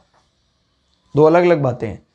देखो नेचर तो उसका वही रहेगा, पढ़ने के लिए बहुत एग्रेशन, लेकिन क्या वो उसको पढ़ने का माहौल मिलता है? कहता नहीं मिलता है, क्योंकि बृहस्पति खराब स्थिति में। क्लियर हो गया? तो ये दोनों बातें ध्यान रखनी है। एक तो नेचर किसकी तरफ झुका हुआ है, और वो नेचर संबंधित उसकी जो इच्छा है, उसके जो स्वभाव में कुछ विचार चलते हैं, वो पूरे होते भी हैं कि नहीं होते हैं। चंद्रमा बैठे हैं तो चंद्रमा पूरी तरह इस व्यक्तित्व का जो जीवन रहेगा वो अपनी एजुकेशन, अपने संतान और अपने सडन गेन, रोमांस, इसकी तरफ ही वो घूमता है। ये त्रिकोण भी माने जाते हैं, ट्राइन हाउसेस 1, 5, 9। तो ऐसे घर में चंद्रमा का बैठना वैसे भी इस पर्टिकुलर जातक के लिए अच्छा माना जाएगा कि ट्राइन हाउस में बैठे हैं, और कहीं अगर बृहस्पति भी यहाँ बैठ जाए तो फिर कहना ही क्या, बल्ले बल्ले, लॉटरी लगी इसकी तो। क्लियर? यहाँ से वो आपके आय भाव को भी देख रहा है। तो आय भाव किस प्रकार क्या रिप्रेजेंट कर रहा है? मिथुन संबंधित आय। मिथुन यानी बुद्ध का राजकुमारों वाला रूप, रोमांटिक रूप, इस प्रकार की आय, माने आय को लेकर वो बहुत ज़्यादा कह सकते हैं एक्टिव रहता है या रोमांटिक रहता है, कि भाई आय होती है उसको और बहुत इंजॉय करता है आय को। अब वो कर पाएगा या नहीं कर पाएगा वो बुद्ध की स्थिति तय करेगी। ठीक है, वो इस चीज़ को लेकर बहुत ज़्यादा कैलकुलेटिव सा नहीं रहता। आपको पता है मिथुन राशि का स्ट्रक्चर क्या है, तो आय के बारे में वो कुछ ऐसा ही सोचता है कि यार आय होना चाहिए, मैं इसको इस प्रकार से खर्च करूंगा, इसको थोड़ा सा रोमांस में खर्च करना चाहिए इसको, तो इस प्रकार के विचार चलते हैं। अगर बुद्ध की स्थिति अच्छी है तो वो विचार करता है और उसको आय होती है, और वो खर्च भी अच्छा करेगा अगर मंगल की चंद्रमा की स्थिति भी अच्छी है तो। बिकॉज देखो आय यहाँ से हो रही है, व्यय यहाँ से हो रहा है। ठीक है, तो ये ध्यान रखना है कि वो आय भाव में देख रहे हैं। अब व्यय भाव का स्वामी जब आय भाव को देखता है तो आय व्यय खूब कराता है, माने आय को देख रहे हैं तो उसका मतलब ये रहता है कि भाई आएगा और मैं खर्च करूंगा, मतलब आने दे। तो इस प्रकार की मेंटेलिटी रहती है इस व्यक्ति की बहुत ज़्यादा। मैंने बोला ना, आय को लेकर वो बहुत ज़्यादा बहुत कैलकुलेट नहीं करता है, यार नहीं मेरी पॉलिसी खराब हो जाएगी, नहीं आने दो फिर मैं खर्च करूंगा उसको। बिकॉज व्यय भाव का स्वामी डायरेक्ट आय को देख रहा है, तो कहता भाई जल्दी निकाल, जल्दी खर्च कर, तो उसको एक प्रकार का पुशअप करता है कि चलो भाई। तो बट हमें भूलना नहीं चाहिए कि हमारा जो व्यय भाव का स्वामी है वो बैठा कहाँ है? वो बैठा है हमारे सडन गेन में, तो सडन गेन ही दिलाएगा। तो इस प्रकार के व्यक्ति को सडन गेन होते हैं, लेकिन वो उनको लगाता है अपने व्यय में, खर्चे में, अपने इच्छा पूर्ति करता है। क्लियर? तो ये ध्यान रखना इस चीज़ का। एंड माँ की अगर बात कर लें तो माँ के लिए कारक है ये, और माँ का संबंध आपके एजुकेशन इंडस्ट्री से है, या ये कह सकते हैं पढ़ाई में जब आपने सर्टिफाइड जो कोर्सेज करे उनमें आपको काफ़ी मदद मिली है माँ के नैतिक मूल्यों से। क्लियर हो गया? तो ये डायरेक्ट मतलब माँ आपके साथ चलेंगी, कंधे से कंधा मिलाकर, नॉट माँ साथ चलेंगी, लेकिन माँ कि वो मैच्योरिटी लेवल है जो आपके एजुकेशन को रिफ्लेक्ट कर सकता है। आपकी माँ के साथ सच में बनेगी या नहीं बनेगी वो चौथे घर की स्थिति और चौथे घर के मालिक से तय होगा। याद रखिए, दो अलग अलग बातें। माँ कैसे हैं, स्टेटस कैसे है उनका, चंद्रमा को आइडेंटिकल देख लो, खाली अब खाली देख लो चंद्रमा को, उनके साथ हमारा संबंध अच्छा रहेगा, चौथे भाव की स्थिति को देखना होगा। क्लियर? तो आपके एजुकेशन में उनका एक इम्प्रेशन तो रहेगा ही, उन्होंने आपको पढ़ाया है, लेकिन वो अलग बात है, पढ़ाया मतलब पढ़ाया तो सभी माँओं ने बच्चों को है ही, लेकिन आप आगे तक जो भी आपके डिग्री कोर्सेज रहे, माँ का प्रभाव रहा। अब वो माँ को आप कितना रिगार्ड देते हैं, कितना प्रेम देते हैं, माँ से कितना सुख ले पाएंगे, वो उसके लिए आपको चौथे भाव को भी काउंट करना पड़ेगा। क्लियर? अभी 12वें भाव को देखते हैं। 12वें भाव का मालिक बैठा है सडन गेन में, 1 2 3 4 5 6, अपने से छठे नंबर। 6 नंबर क्या होता है? 6 नंबर होता है हमारा रिपु भाव, 6 नंबर हमारा होता है ऋण। क्लियर? और 6 नंबर हमारा मेडिसिनल पार्ट भी होता है, औषधियों वाला, नौकर चाकर। तो अब ये क्या बोल रहे हैं कि किसी न किसी ऋण भाव, ऋण से सडन गेन, किसी को आपने ऋण दिया यानी लॉस आपका हुआ, वो सडन गेन आया और उससे आपको आय होगी। तो इस प्रकार से भी आपको कनेक्ट करना है। किसी भी भाव में कोई ग्रह बैठा है, वो अपने से कितने नंबर पर बैठा है। अगर वो अच्छी स्थिति में है तो पॉजिटिव इंपैक्ट को एक्टिव कर दो, बुरी स्थिति में है तो नेगेटिव इंपैक्ट को। हर बार आप एक रूल लगाएंगे भाई अपने से 8वें बैठा तो गलत हो जाएगा भाई। जैसे मान लीजिए कोई ग्रह अपने से 12वें में बैठा है 8वें भाव में। को मैं एक एग्जांपल, मतलब ऐसा आपको दिमाग में आप सोचिए कि कोई ग्रह अपने से 12वें में बैठा है उच्च का होकर या मित्र भाव में। कैसे आप एग्जांपल भी, जैसे 4 5 4 5, तो अपना जैसे यहाँ 4 यहाँ 5 आ जाए, तो सूर्य मान लीजिए अपने से 12वें होकर यहां आ जाए, अपने से 12 होकर यहां आ जाए, तो आपको लगेगा भाई अपने से 12 है तो 12 नंबर तो क्या व्यय है। लेकिन उस व्यय या उस हिडन सीक्रेट का यहां संबंध क्या निकालें, पॉजिटिव या नेगेटिव? पॉजिटिव। कारण क्योंकि ये मित्र भाव में बैठा है। तो 12 क्या है? हमारे सीक्रेट। 8 क्या है? 12 क्या है? हमारे वो सीक्रेट जो दूसरे जानते हैं। और 8 क्या है? हमारे वो सीक्रेट जो हम जानते हैं। तो दोनों के बीच में एक ब्रिजिंग है। तो फिर ऐसा व्यक्ति अपने कह सकते हैं साधना से, मेडिटेशन से ईश्वर को पाने में बड़ा सार्थक प्रयोग करता है। उसका संबंध धर्म भाव से भी आ रहा है। तो इस प्रकार से भी चीज़ों को आप डिकोड जरूर करें, तब आप सही निचोड़ तक पहुंच पाएंगे। नौ, फिर हम चलते हैं सिंह लगन के छठे भाव में। क्लियर? सिंह लगन के अगर छठे भाव में चलते हैं तो छठे भाव में आ जाता है मकर राशि। क्लियर? मकर राशि का स्ट्रक्चर आपको पता होना चाहिए, किस प्रकार का स्ट्रक्चर, डील डॉल क्या है मकर राशि का। और सिंह लगन का तो आप जानते ही हैं, सूर्य इनके स्वामी हैं। तो जब मकर राशि की बात होती है तो मकर राशि का जो अगला रूप है, अगला स्वरूप जो दिखाई देता है, वो अगला हिस्सा क्या है? मेष जैसा एक, मतलब कह सकते हैं एक मृग है जो गुस्सैल है, और पिछला हिस्सा क्या है? मगर जैसा, एक मगरमच्छ जैसा। तो दोनों का मिला जुला रूप यहाँ पर आपको दिखाई देता है। तो वो ही आपके दिमाग में रहना चाहिए कि भाई ये व्यक्तित्व जो भी होंगे ये सिंह का भी प्रभाव रखेंगे और मकर का भी प्रभाव रहेगा। तो थोड़ा सा तो तनातनी रहेगी, क्योंकि चंद्रमा रिपु भाव में बैठा हुआ है। चंद्रमा के लिए या किसी भी सौम्य ग्रह के लिए 6 8 12 जैसी स्थितियां बहुत ज़्यादा अच्छी नहीं। और इस कुंडली में एक चीज़ और देखने को आ रही है कि वो 12वें भाव का स्वामी भी है जो छठे भाव में आ गया है। चंद्रमा इस प्रोफाइल के लिए नहीं बना, मतलब इस घर के लिए नहीं बना हुआ है वो, ठीक है। इसकी बजाय वो कहीं इधर उधर हो जाते तो ठीक था।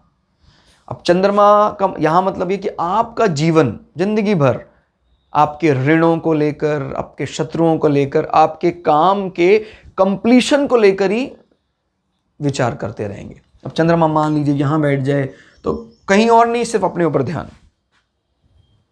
कि यहां बैठ जाए, कहीं और नहीं, सिर्फ अपने घर पर ध्यान, घर घर घर। चंद्रमा यहां बैठ जाए, कहीं और नहीं, जॉब जॉब जॉब, यहां बैठ जाए, आए आए आए। क्यों मैं ऐसा बोल रहा हूं? क्योंकि चाहे कुछ भी हो, उस चीज को फील करने के लिए चंद्रमा उत्तरदायी है। चाहे सुख हो चाहे दुख हो, फील कौन करवाता है? चंद्रमा फील कराता है। और मैं आपको दोबारा रिपीट कर रहा हूं, किसी भी कुंडली को आप ये कह के पल्ला नहीं झाड़ सकते, ये बुरी है या अच्छी है, डिक्लेयर कर दो, नहीं। हर कुंडली के कहीं ना कहीं पॉजिटिव रिजल्ट आपको जरूर दिखाई देंगे, अगर आप अच्छे से एनालाइज करेंगे तो। ठीक है, अब अभी हमने कह दिया इस चीज को कि भाई अच्छी लोकेशन नहीं है, बट इसका अर्थ हो सकता है हम लौकिक दृष्टि की बात कर रहे हो। जहां हम पारलौकिक की बात करते हैं, देखो जीवन में उसको पाने का तो साधन है कि भाई जीवन में थोड़ा तपस तो आपको करना पड़ेगा। अब ये तप का कारण, ये कष्ट का कारण किसी के शत्रु भी हो सकते हैं, किसी का घर भी हो सकता है, किसी की वाणी भी कष्ट का कारण हो सकती है, किसी की पत्नी भी कष्ट का कारण हो सकती है, किसी का पति भी कष्ट का कारण हो सकता है, और वही उसको मोक्ष दिला सकता है। तो ये थोड़ा सा समझिएगा। अब क्या, मोक्ष भाव का स्वामी भी है, रिपु भाव में बैठा है, और वो देख भी रहा है अपने घर को, तो वो इस घर के प्रभाव को बढ़ाएगा। यानी आपके जीवन में फॉरेन, दूर में अगर आप व्यय करते हैं फॉरेन लैंड में, तो वो व्यय आपके शत्रुओं को शांत रखेगा। क्लियर हो गया? और शत्रुओं के बारे में हमेशा आपका विचार बना रहेगा। क्लियर हो गया? अपने से 7 नंबर का मतलब क्या होता है? 7 मतलब पार्टनरशिप, साझेदारी। तो कहीं दूरस्थ स्थान में कोई, आपने कहीं दूर स्थान में कहीं इन्वेस्टमेंट किया, उस कारण से आपको अनावश्यक ऋण, लोन उठाना पड़ा, जो एक रिपु का काम कर रहा है, आपके शत्रु का काम कर रहा है। तो ये थोड़ा सा ध्यान रखिएगा कि अब आपको, मन आपका करे या ना करे, आपको वो चुकाना पड़ेगा, तब आप इससे मुक्त हो पाएंगे। क्लियर हो गया? इस कष्ट से मुक्त होने के लिए आपको व्यय करना पड़ेगा। क्लियर हो गया? और इस व्यय के बाद ही आपको मुक्ति मिलेगी या मोक्ष का कारण भी बनेगा। It is directly connected with final moksha. Clear हो गया? बिकॉज कई बार मुक्ति मिलती है, बट स्टिल उसको कोई ईश्वरीय साधना या ऐसा नहीं लगता है, तो उसको कष्ट के एक फेज के बाद उसको लगेगा यार संसार तो बस भ्रम है, जुड़ना है तो उससे जुड़ो। तो उसको जानना चाहता है वो, उसको समझना चाहता है वो। क्लियर? तो इस प्रकार से आप, हाँ, उसको बेसिक मेडिसिनल नॉलेज भी होगी, because moon is hospitality, caring. वो हमारे रिपु भाव में आ रहा है, ये हमारे रोग भाव में आ रहा है, मेडिसिनल पार्ट में आ रहा है। क्लियर हो गया? और जो भी ग्रह बॉडी के जिस हिस्से में होता है, खासकर चंद्रमा जैसे ग्रह, तो उस बॉडी के पार्ट के प्रति वो व्यक्ति उसी तरह से बर्ताव करने लग जाता है। अब चंद्रमा एक स्त्रीलिंग ग्रह है, जो आपके किडनी हाउसेस में या आपकी कमर कटी जो है उस हिस्से में बैठा हुआ है। तो इस हिस्से को ये एक कह सकते हैं, चंद्रमा क्या बहुत चंचल है, बहुत सौम्य, बहुत सुंदर ग्रह है। तो ऐसे व्यक्तियों की कमर बड़ी कह सकते हैं आप लचीली होती है। हालांकि मकर इस चीज में एक कठोरता भी लाता है, लेकिन मैंने बोला ना, उस पर एक रिजल्ट की बजाय 2-2 रिजल्ट दिखाई दे रहे हैं। मकर का अगला हिस्सा डायनामिक है, ठीक हो गया, और पिछला हिस्सा जो है वो जल तत्व प्रधान एक मगरमच्छ का है, और चंद्रमा भी इसमें बैठ गए हैं। तो यहाँ पर इस प्रकार तीनों को अगर आप जोड़ते हैं तो उस प्रकार का उसकी कमर में नजर आता है उसको देखकर। क्लियर हो गया?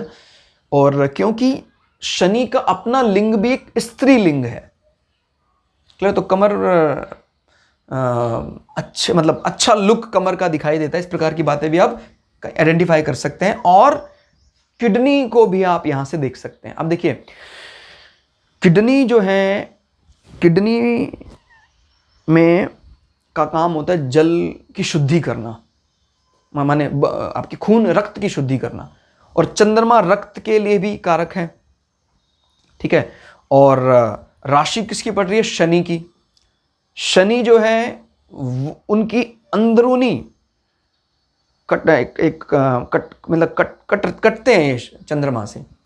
तो कहते हैं ऐसे व्यक्तियों के रक्त में कहीं ना कहीं यूरिया या यूरिक एसिड बढ़ जाता है, यानी किडनी संबंधी कुछ विकार हो सकते हैं। तो यूरिक एसिड बढ़ेगा तो आपको घुटनों में गठिया, बाय, ये सब चीज़ें भी आप देख सकते हैं यहाँ से। तो ध्यान रखिएगा, जब भी कोई ग्रह पूरी तरह अपने आप को सुखी महसूस नहीं कर रहा है, अब इस चीज को आप और बढ़ाते जाएंगे तो ये एक भयंकर कष्ट, क्योंकि देखो ये आपका रोग स्थान भी है, तो यहां पर किसी ग्रह को बड़ा समझदारी पूर्ण चलना पड़ेगा। अगर ये पूरी तरह मित्र भाव में बैठे तो किडनी आपकी एकदम ओके होती।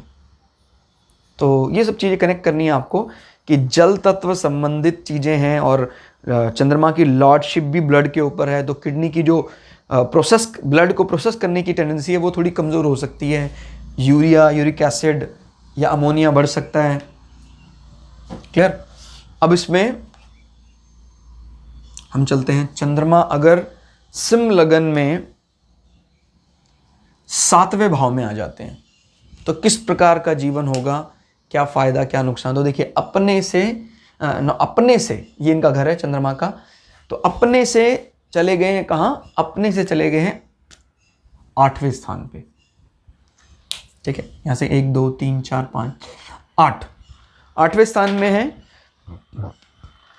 भार्या या श्री, उनके जो नाथ हैं, पति हैं, उन भाव में बैठे हुए हैं।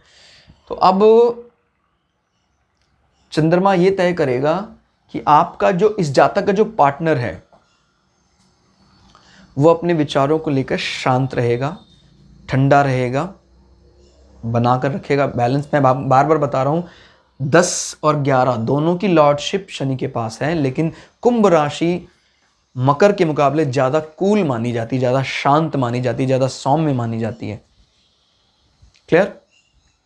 और काल पुरुष की कुंडली में लाभ स्थान भी है, तो इसलिए ऐसे लोगों की मेंटेलिटी रहती है कि भाई हमें जीवन में अच्छा खासा एक लाभ होना चाहिए, अर्निंग होनी चाहिए, इसको लेकर काफी ज्यादा विचार करते रहते। तो इनकी अब कुंभ राशि है और सिंह लगन है। अब देखिए जिस भी घर से राशि तय होगी, जिस भी घर से, जैसे किसी की राशि तय हो रही है चौथे घर से, दूसरे, जिस भी घर से राशि तय होगी उस घर के इर्द गिर्द घूमने का मतलब है उस घर से अटैचमेंट सबसे ज्यादा होगा। अब सिंह लगन है तो लगन तो हमेशा यहीं रहता है, बट राशि आपको पता है रोटेट करती रहती है, कभी राशि यहां आ गई, कभी भाई चंद्रा यहां चला गया, बट लगन तो वहीं है, मतलब 4 नंबर रहा तो 4 ही रहेगा। मेरी बात को जरा समझना मैं क्या बोल रहा हूं। जैसे कर्क लगन है और कर्क लगन के लिए 4 नंबर तो पहला ही भाव रहेगा, पहला भाव। लेकिन अगर किसी का कर्क लगन में सिंह राशि है, वो दूसरे उसमें आ गया, ये धन भाव में आ गया। क्लियर? तो वो क्या चीज बताता है कि आपके माइंडसेट, बुद्धि का जो कारक है, और आपके अब जैसे 7वें भाव में चंद्रमा आ गया और आपके इन दो के बीच में ही आपकी मतलब जुगलबंदी रहेगी इन दोनों के बीच। और कहीं लग्न का भाव कारक जैसे सूर्य भी यहां चला जाए तो आप अपने बारे में भी चर्चा नहीं करेंगे, आप सीधा बॉडी के इस हिस्से या अपने जो आपका, देखो सबसे पहले तो हम विचार करते हैं बॉडी के लिए कि भाई ध्यान कहां गया, कहता ध्यान आपका यहां गया गले की तरफ, मतलब आपका लगन और आपका राशि दोनों यहां आ गए, तो पूरा ध्यान यहां, कहते हैं ध्यान बंटता है, तो यहां भी है यहां भी है। अब देखिए ये बात को समझिए जरा, अगर ये ध्यान एक बिंदु पर लगा रहा है, राशि का स्वामी और लगन का स्वामी एक जगह आ रहा है, तो उस व्यक्ति को उस पर्टिकुलर फील्ड पे ध्यान लगाना बड़ा सरल होता है। अब ये क्या है, हमारा जनन अंग भी है internal sexual organ of the body. तो इस व्यक्ति का मन इसी के इर्द गिर्द घूमेगा और इसका पार्टनर भी दर्शाता है, लाइफ पार्टनर, इसकी डीलिंग भी दर्शाता है। तो ये व्यक्ति उस चीज को भी एक्सपोजर जरूर देना चाहेंगे, इसमें कोई दो राय नहीं। अगर लग्न का स्वामी भी यहां आ जाए तो ये उस चीज से ही, जब कभी भी ये ध्यान भी लगाते हैं तो देखो, जो कहते हैं किसी किसी का मूलाधार से वो शुरुआत करते हैं, किसी का स्वादिष्ठान, किसी का, तो ये भी तय कर देता है कि भाई हाँ कहां से शुरू करेंगे। और जैसे बुध यहीं विराजमान है तो लग्न, मैंने बोला ना बहुत शुभ है, तो पहले ही उसके तो सर के ऊपर आ चुके हैं उसका, तो जब ध्यान करता है तो यहीं रहता है, उसका मन भी बुद्धि भी यही विचार करता है, सब यही विचार करता है। तो ये थोड़ा सा आप कनेक्ट करने का कोशिश कीजिएगा कि लग्न का मालिक और राशि के मालिक की सही प्लेसमेंट आपकी योग मेडिटेशन की सिद्धि तय कर देती है, जीवन को शांत रखती है। और ये बहुत ज़्यादा मिसमैनेज्ड है, लगन का मालिक यहाँ बैठा हुआ है, राशि के मालिक का भी कोई संबंध नहीं है, बोथ आर एनिमीज। और एनिमी भी देखो, एक होता है शत्रु है वो, क्या बोलते हैं उनको आप, कि उनका मूल स्वभाव क्या है भाई, जैसे फंक्शनल और नेचुरल। तो भाई नेचुरल मान लो वो एनिमी है, लेकिन जब कुंडली में जब हम देखते हैं अपने से दो बैठा है, अपने से, तो अगर वो मित्र हो रहा है तो चीज बैलेंस हो जाती है। फिर कई बार जैसे क्या, लग्न का स्वामी और हमारे राशि का स्वामी एनिमी है, लेकिन उनकी लोकेशन के कारण वो कटता है। वो आप विचार कीजिएगा, मैं आपको बताऊंगा अभी आगे, हम जब इस सेक्शन को कवर करेंगे मैं आपको ये बताऊंगा सारी बातें कि कब कोई, जब पंचधा मैत्री जब निकालते तो पंचधा मैत्री में हम यही देखते हैं कि अलग अलग 5 प्रकार की मैत्री में जब अति मित्र निकाला जाता है या मित्र निकाला जाता है, सम निकाला जाता है, अति शत्रु निकाला जाता है, शत्रु निकाला जाता है, तो कैसे 2 कैटेगरी जो होती हैं इसकी, तो वो दोनों कैटेगरी, अगर जैसे मान लो कोई शत्रु है लेकिन अगर इसमें मित्र बन जाए तो वो बैलेंस हो जाएगा।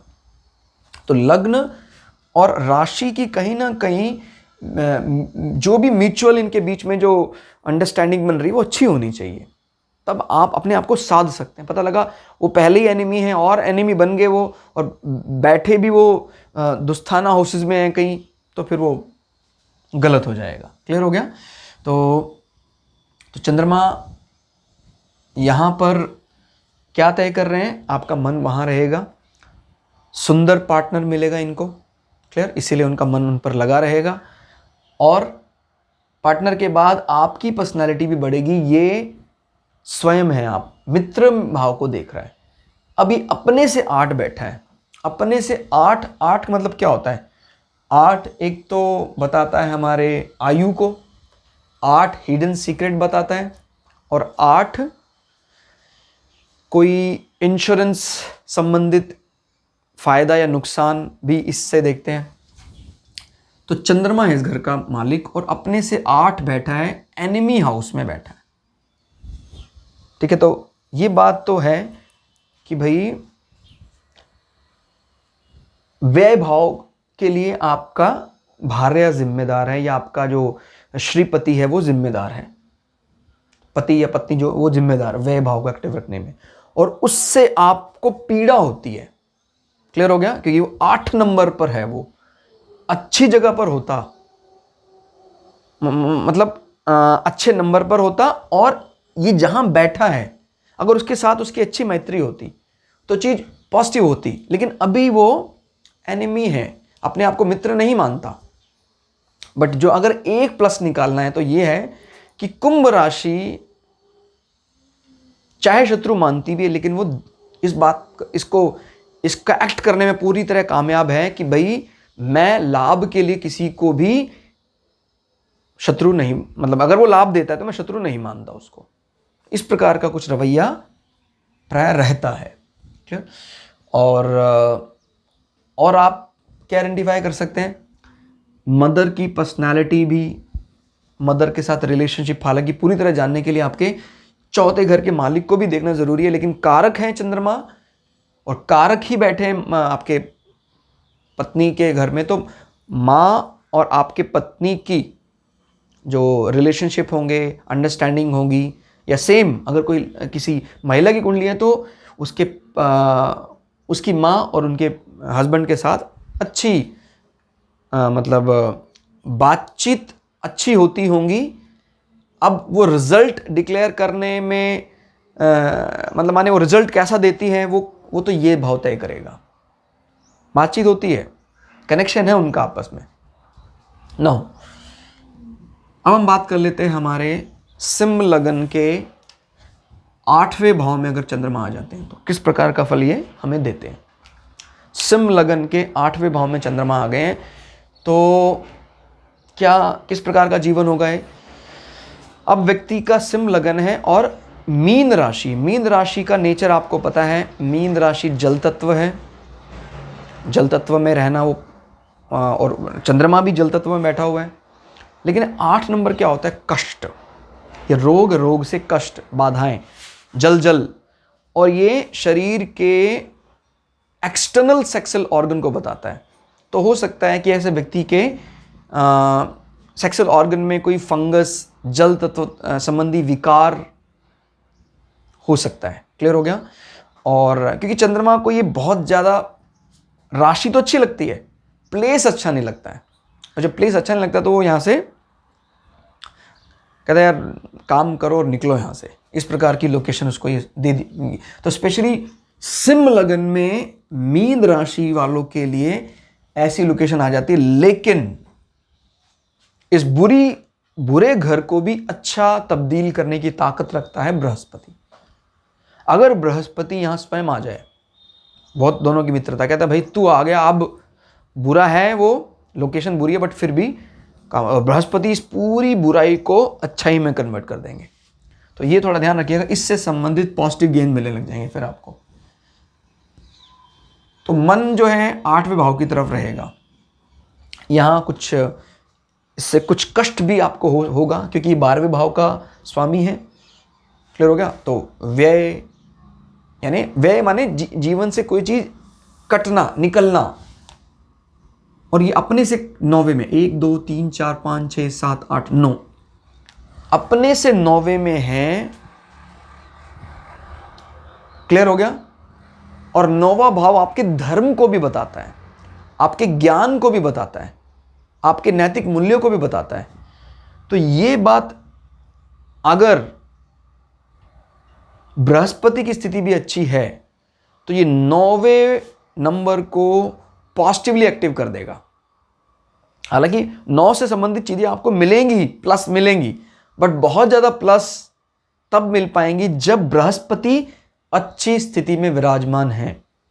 तो इस चीज को भी आपको कनेक्ट करना है कि कोई ग्रह अपने से 9वें नंबर पर मित्र की राशि में है लेकिन 8वें भाव में है, और 8वां भाव इसको बहुत ज्यादा कंफर्टेबल नहीं जान पड़ता। किसको? चंद्रमा को। क्लियर। तो ये सारी चीजें आपको कंसिडर करनी होंगी, तब आप रिजल्ट तक पहुंच पाएंगे। अब ये आपके ससुराल पक्ष के संबंध को बताता है। आप ससुराल पक्ष को लेकर काफ़ी ज़्यादा उनकी बातों पर बड़ा सीरियसली विचार करते हैं, अमल करते हैं। यहाँ से ये यहाँ नज़र मार रहा है तो यहाँ से एक गेन भी मिल रहा है आपको। क्लियर। कोई भी डेथ इंश्योरेंस संबंधित गेन, कोई भी मृत्यु संबंधित चीज़ें भी, और ससुराल पक्ष से भी कुछ गेन है, वो यहीं से आपके एसेट्स को बढ़ा रहा है। क्लियर। तो ये बात भी ध्यान रखनी है। अब हम चलते हैं सिंह लगन के 9वें भाव में अगर हम चंद्रमा को बिठा देते हैं तो किस प्रकार का फल यहाँ देखने को मिलता है। तो चंद्रमा अब आ गए सिंह लगन के 9वें भाव में। यहाँ से गिनेंगे अगर तो 9वां भाव। तो 9वां भाव किसका भाव है? 9वां भाव है आपके धर्म का। आपके धर्म is not related with your आपका रिलीजन वाला नहीं, आपके नैतिक मूल्य, आप किसको अपना धर्म मानते हैं, पिता की सेवा, माँ की सेवा, राष्ट्र की सेवा, इस प्रकार की चीजें हम इससे देखते हैं। अभी बहुत ज्यादा, अब देखिए सिंह लगन मेष राशि, बहुत ज्यादा मतलब अपने स्वभाव को एग्रेसिव रखते। किस साइड से एग्रेसिव है ये भी पता लग जाता है। कहता है he is aggressive, he is very very, कहता है किस पर्टिकुलर चीज को लेकर एग्रेसिव है। देखो लग्न तो इंटरनली बुद्धि के अंदर विराजमान है, लेकिन जो आउटर रूप आपको दिखाई देता है किस चीज को लेकर बहुत एग्रेसिव रहते हैं या पोलाइट रहते हैं, वो भी आप देख सकते हैं। एग्रेसिव इस चीज को लेकर ये बहुत एग्रेसिव रहते हैं। तो ये तो हमेशा लग्न तो यही होगा, मैंने बोला ना राशि वेरी कर रही है बार बार। तो अगर यहां आ गई है वो राशि 9वें में, तो 9वां क्या है आपका धर्म। आपकी जैसे जब कभी भी हम किसी को चैलेंज करते हैं तो हम अपनी थाई को ठोकते हैं। तो इस प्रकार का चैलेंजिंग नेचर, क्योंकि काल पुरुष की कुंडली में ये 9 नंबर है, वो भी एक क्षत्रिय राशि है, धनु राशि। एक घोड़ा है जिसका अगला हिस्सा एक मनुष्य का है जिसके हाथ में तीर कमान है। बहुत डायनामिक राशि है धनु भी। और मेष तो आपको पता ही है, अगर मैलेफिक की बात करें सबसे ज्यादा मैलेफिक है, एकदम मतलब ताबड़तोड़ कमांडर इन चीफ आ गया अब तो इस काम के लिए, धर्म को टैकल करेगा। तो अगर ऐसी कुंडलियों में जैसे जो उसका वर्क प्रोफाइल है वो है शुक्र से संबंधित और आय के लिए जिम्मेदार है बुध, तो अगर वो धर्म जो मंगल है अगर अच्छी स्थिति में है मंगल, तो उसको अपने धर्म के प्रति या भाग्य के प्रति जो उसका जो रवैया है, क्रूर रवैया, उसको दिखाने का उसको चांस मिलेगा। लेकिन अगर मंगल बुरी स्थिति में आ जाए तो फिर वो रूप जब कभी भी धर्म को उजागर करना चाहेगा वो नेगेटिव रोल ही सामने आएगा। तो ध्यान रखिएगा, राशि का मालिक बहुत कुछ चीजें तय करता है। संसार आपको एक्सेप्ट करेगा भी नहीं करेगा उस रूप में, ये तो राशि का मालिक ही तय करेगा ना। भाई लग्न का मालिक भी अच्छा होना चाहिए, राशि का मालिक भी, उसके बाद ही सारी चीजें आप तक पहुंच पाएंगी। कहता मेरे पास ये सब कुछ है, कहता फील कर पाते हो? नहीं फील करता हूं, क्योंकि राशि का मालिक ही फाइनली आपको वो देता है। कुछ हम प्रयोग करते जाएं, राशि का मालिक और लग्न का मालिक बहुत खराब से हम तक पहुंच ही नहीं पा रहे हैं, बीच में ही रुके हुए हैं। और जैसे ही वो ठीक होते हैं सब कुछ ठीक होना शुरू हो जाता है। तो इसलिए राशि का मालिक और लग्न का मालिक को ठीक करना सबसे पहले जरूरी है। ठीक हो गया, मंगल के घर में चंद्रमा विराजमान है तो धर्म को लेकर बहुत एग्रेसिव होंगे वो। और यहां से वो नजर मारे हैं भाई बहनों के घर में, तो भाई बहनों के साथ संबंध भी उनके, चंद्रमा तो शत्रु मानते नहीं है तो अच्छे होंगे संबंध, लेकिन शुक्र शत्रु मानते हैं। तो ध्यान रखने के बाद भी भाई बहन उनके धर्म के कारण या उनके इन वचनों में चलने के कारण उनको अपना विरोधाभासी मान लेते, कहते हैं बहुत धर्म करता है। Still he is take caring of his elders, और ये कह सकते हैं यंगर्स, नॉट एल्डर्स। एल्डर्स के लिए तो हमें 11वें भाव को देखना पड़ेगा। तो ये बात थोड़ा ध्यान रखिएगा। और अपने 12वें भाव से वह भाव का स्वामी बैठा है यहाँ, तो ये बात भी थोड़ा ध्यान रखनी है। 1 2 3 4 5 6 7 8 9 10 वह भाव का स्वामी भाग्य स्थान में बैठा है अपने से 10वां होकर, मित्र भाव में बैठा है। तो आपके फॉरेन लैंड संबंधित जो अगर आप इन्वेस्ट करते हैं, कुछ इस प्रकार के हायर रिसर्च के लिए कुछ ऐसी डील करते हैं, कुछ ऐसा अनुष्ठान करते हैं कि बाहरी स्थान में जाकर, तो वो आपको बहुत ज़्यादा बेनिफिट देगा आपके सर्विस में, जॉब में। बिकॉज दोनों के बीच जो ब्रिज का काम कर रहा है वो 10 नंबर, 1 2 3 4 5 9 10। तो इस प्रकार से भी आपको चीज़ों को कनेक्ट करना है। और जो चीज़ देखिए, पहली दफ़ा जब आप कुंडली देखेंगे तो आप कोशिश करें पेन पेंसिल लेकर ये सारी बातें लिख लें आप। 10 नंबर किसके क्या होता है, 12 नंबर क्या होता है, 9 नंबर क्या होता है, और उसके बाद इन प्लैनेट के नेचर को उस पर अप्लाई करें और फिर देखने लग जाएं। कुंडली सीखने का सबसे आसान तरीका यही है, आप ज़्यादा से ज़्यादा प्रिडिक्शन करें। अगर आपने प्रिडिक्शन नहीं की, आपने गलतियां नहीं की, आप कभी भी एस्ट्रोलॉजर नहीं बन पाएंगे। गलतियां करेंगे तभी आप सीख पाएंगे। क्लियर? तो ये है सिंह लगन के 9वें भाव में चंद्रमा का फल अब हम चलते हैं सिंह लगन के 10वें भाव में अगर चंद्रमा विराजमान है, चंद्रमा बैठे हैं, तो किस प्रकार का फल यहाँ देते हैं। तो चंद्रमा अब आ गए हैं 10वें भाव में और चंद्रमा वृष राशि में एक्सेल्ड कर जाते हैं, उच्च के हो जाते हैं। किसके स्वामी है वो? 12वें भाव के। और व्यय भाव का स्वामी जब उच्च का हो जाता तो भाई खर्चा तो होगा ही, खर्चा अच्छा होगा। लेकिन आपको भूलना नहीं चाहिए, खर्चा कौन कर सकता है? जिसके पास धन है। और धन के लिए जिम्मेदार कौन है?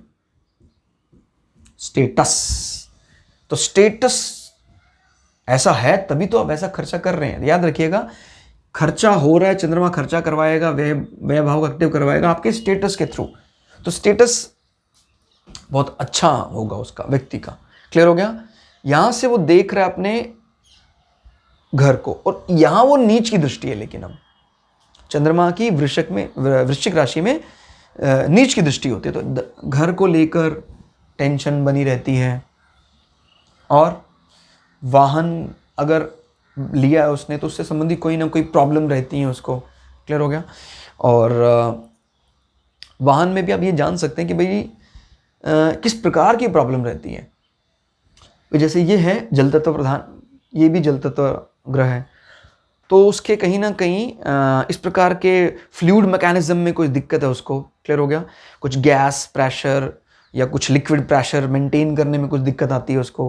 क्लियर? इस प्रकार की चीज़ें हम यहाँ से लिंकअप कर सकते हैं। और आप इसमें ये भी देखें कि जब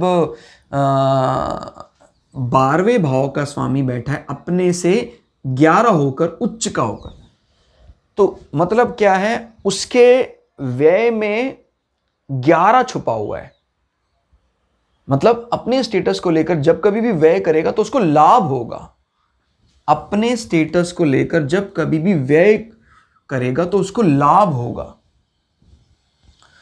तो ऐसे व्यक्ति को कोशिश करनी चाहिए कि जनरली रियल एस्टेट का काम जो भी वो करे उसमें प्राइमरी होल्डर खुद ना होकर किसी और को बनाए, अपने पार्टनर को, अपने लाइफ पार्टनर को बनाए तो ज़्यादा। वाहन भी अगर अपने नाम से ले तो उसको कष्ट होता है वाहन से, तो इसलिए वो अपने नाम की बजाय किसी और का नाम उपयोग करे इसमें। क्लियर हो गया? स्टेटस के लिए ओवरऑल बहुत बढ़िया है चंद्रमा। चंद्रमा यहाँ पर अपने आप को बहुत ज़्यादा अच्छा मानता है। इस प्रकार के व्यक्ति फैशन इंडस्ट्री को भी चुनना पसंद करते हैं, बिकॉज शुक्र में चंद्रमा आ रहा है। इस प्रकार की इंडस्ट्री को ही लिंकअप कर रहे हैं आप, तो कोई इस प्रकार की जो भी कपड़े बेचने वाले कंपनियां हैं, कपड़े सिलने वाली कंपनियां हैं, इस प्रकार की संबंधी चीज़ों में वो जाते हैं। और इसमें आप चंद्रमा एक केयरिंग हॉस्पिटैलिटी वाला नेचर भी दिखाता है यहाँ पर बैठना। तो कोई इस प्रकार की इंडस्ट्री है जो केयरिंग प्रोडक्ट्स बनाती है, उसमें भी आपको एक अच्छा जॉब ऑफर हो सकता है। नो, अब हम चलते हैं सिंह लगन के 11वें भाव में अगर चंद्रमा आ जाते हैं तो किस प्रकार का फल यहाँ देखने को मिलता है। 11वें भाव में आ गए, अब यहाँ से गिनेंगे एंटी क्लॉकवाइज तो 11 नंबर पर। अब मिथुन राशि बहुत फेवरेट प्लेस चंद्रमा मानते हैं। हालांकि सबसे फेवरेट मैंने आपको बता ही दिया, वृष को मानते हैं, बट मिथुन को भी वो अच्छा मानते हैं। मिथुन में जो उसका बुद्ध का जो चंचल रूप है वो मिथुन में ही नजर आता है। तो कुछ कुछ ये चंद्रमा के प्रोफाइल से डिट्टो मैच करता है। तो चंद्रमा यहाँ काफ़ी ज़्यादा कंफर्ट महसूस करते हैं अपने आप को। आय भाव में है तो जीवन भर वो आय के लिए ही विचार करेगा, विश कंप्लीशन, और उसके मित्र, उसके बड़े भाई बहन, उनके प्रति ज़्यादा समर्पित रहेगा वो। स्पेशली बड़ी बहनों के लिए वो ज़्यादा समर्पित रहेगा। और अपने से 12 नंबर पर है, अच्छी जगह पर। अपने से यानी व्यय भाव का स्वामी आय भाव में बैठा हुआ है। क्लियर? व्यय का स्वामी आय भाव में बैठा है और किस प्रकार का व्यय करवाएगा? ये करवाएगा चंद्र। क्लियर का? चंद्र का मतलब होता है आपका रोमांटिक, रोमांस, इस प्रकार की चीज़ों पर खर्च बनता है। और इनफैक्ट ऐसे लोगों का व्यय करते हैं उतना ही आय होती है, जितना व्यय होगा उतनी उन लोगों की आय में बढ़ोतरी होगी। और ये यहाँ से आपके एजुकेशन हाउस को भी देख रहा है। तो आपके जब कभी भी चंद्र की अंतर्दशा महादशा चलेगी तो आपका आय भी बढ़ेगी और आप पढ़ने पढ़ाने का भी आपका खूब मन करेगा। और इस समय आपको संतान में भी गेन हो सकता है, संतान उत्पत्ति हो सकती है। हालांकि इसके लिए मूल जो ग्रह जिम्मेदार है, मूल मुख्य रूप से वो बृहस्पति जिम्मेदार है। अब इसमें ये देखना होगा कौन डोमिनेट कर रहा है। जैसे मान लीजिए बृहस्पति खराब स्थिति में है, बहुत कम डिग्री में है, चंद्रमा बहुत अच्छी स्थिति में है, उसकी नज़र जहाँ ज़्यादा बलशाली है, तो उसकी दशा महादशा अंतरदशा में आपको संतान प्राप्ति होगी। क्लियर? तो इस प्रकार से चीज़ों को आपको लिंकअप करना है। सडन गेन भी उसको जरूर होंगे। नो, अब हम चलते हैं सिंह लगन में 12वें भाव में अगर चंद्रमा चले जाते हैं तो चंद्रमा स्वग्रही होके बैठे हैं सिंह लगन में 12वें भाव में। तो कर्क राशि सिंह लगन और राशि 12वें भाव में आ गई तो प्रथम दृष्टा आपको ऐसा लग सकता है यार ये तो 12 नंबर चला गया, गलत है। हाँ, तो कुछ हद तक ये देखेंगे लौकिक संसार में वो बार बार पारलौकिक बातें करेगा, लेकिन अगर चंद्रमा की स्थिति बहुत ज़्यादा अच्छी है तो यही पारलौकिक एक समय के बाद लोग समझ जाएंगे। क्योंकि जब लोगों को पारलौकिक या जो भी ऐसा व्यक्ति होगा जो इसके प्रति वफादार होगा, इसके प्रति अट्रैक्टिव होगा 12वें भाव के प्रति, वो आपसे बड़ी सहानुभूति भी रखेंगे और इनफैक्ट ऐसे लोगों के साथ आपको रहने से बहुत ज़्यादा शांति मिलेगी। वो लोग अपने आप को बहुत ज़्यादा अच्छा फील करेंगे। तो अगर आप कभी भी ऐसे प्रोफेशन को चूज करें जहां पर कुछ ना कुछ ऐसी बातें हों, मोक्षा संबंधित, शांत, कोई ऐसा आश्रम के आप कोई मैनेजर बन जाते हैं तो बहुत ज़्यादा अच्छा आप लोगों को गाइड कर सकते हैं। क्योंकि कर्क राशि वैसे भी बहुत ज़्यादा केयरिंग होती है, हॉस्पिटैलिटी वाली राशि होती है कर्क राशि। अब लॉर्ड चंद्रमा स्वयं अपने घर में विराजमान है और ये क्योंकि यहाँ से आपके मेडिसिनल हाउस को भी देख रहा है, रिपु भाव भी है, तो वो इस चीज़ को भी कनेक्ट कर रहे हैं कि आप अगर लोगों को इस प्रकार से औषधि ऑफर करेंगे तो अच्छा होगा। नहीं तो आपको अपने घर वालों को ऑफर तो करना ही पड़ेगा, चाहे आपका मन करे या ना करे, बिकॉज ये 6th हाउस में देख रहा है। तो ऐसे व्यक्तियों को कुछ ना कुछ ऐसा जरूर करना चाहिए कि लोगों को इस प्रकार का कोई इस प्रकार का दान देना, मेडिसिन देना, किसी ऐसे आश्रम से, ऐसे ऑर्गेनाइजेशन से कनेक्ट होना। क्लियर हो गया? तो ये ऐसे लोगों को बड़ा फलीभूत होता है, ऐसे लोगों के सब चीज़ें सध जाती हैं। क्लियर? तो ये ध्यान रखना है ऐसे व्यक्तियों को। अपने घर में बैठा हुआ है चंद्रमा तो उसका ध्यान पूरी तरह से अकल्ट की तरफ रहेगा, साधनाओं की तरफ रहेगा, व्यय करता है जो उनको कैलकुलेट करके रखेगा कितना। हालांकि क्योंकि कर्क राशि है तो कर्क राशि ज़्यादा कैलकुलेटिव नहीं है, वो बस दिल की बातें ज़्यादा करना पसंद करता है, दिल से जुड़ना पसंद करता है। तो जैसे कही ना, आपने देखा होगा पेन, कॉपी पेन लेकर सब हिसाब किताब रखते हैं, ऐसा नेचर कर्क राशि का बिल्कुल भी नहीं है। कितना खर्चा हुआ, कितनी आय, उनको कोई मतलब नहीं होता। मतलब होता है लेकिन कैलकुलेशन से उनको बिल्कुल मतलब नहीं होता है। तो दोस्तों, हमने पूरा प्रयास किया सिंह लगन के अलग अलग भावों में चंद्रमा से आपके व्यक्तित्व को पहचानने का।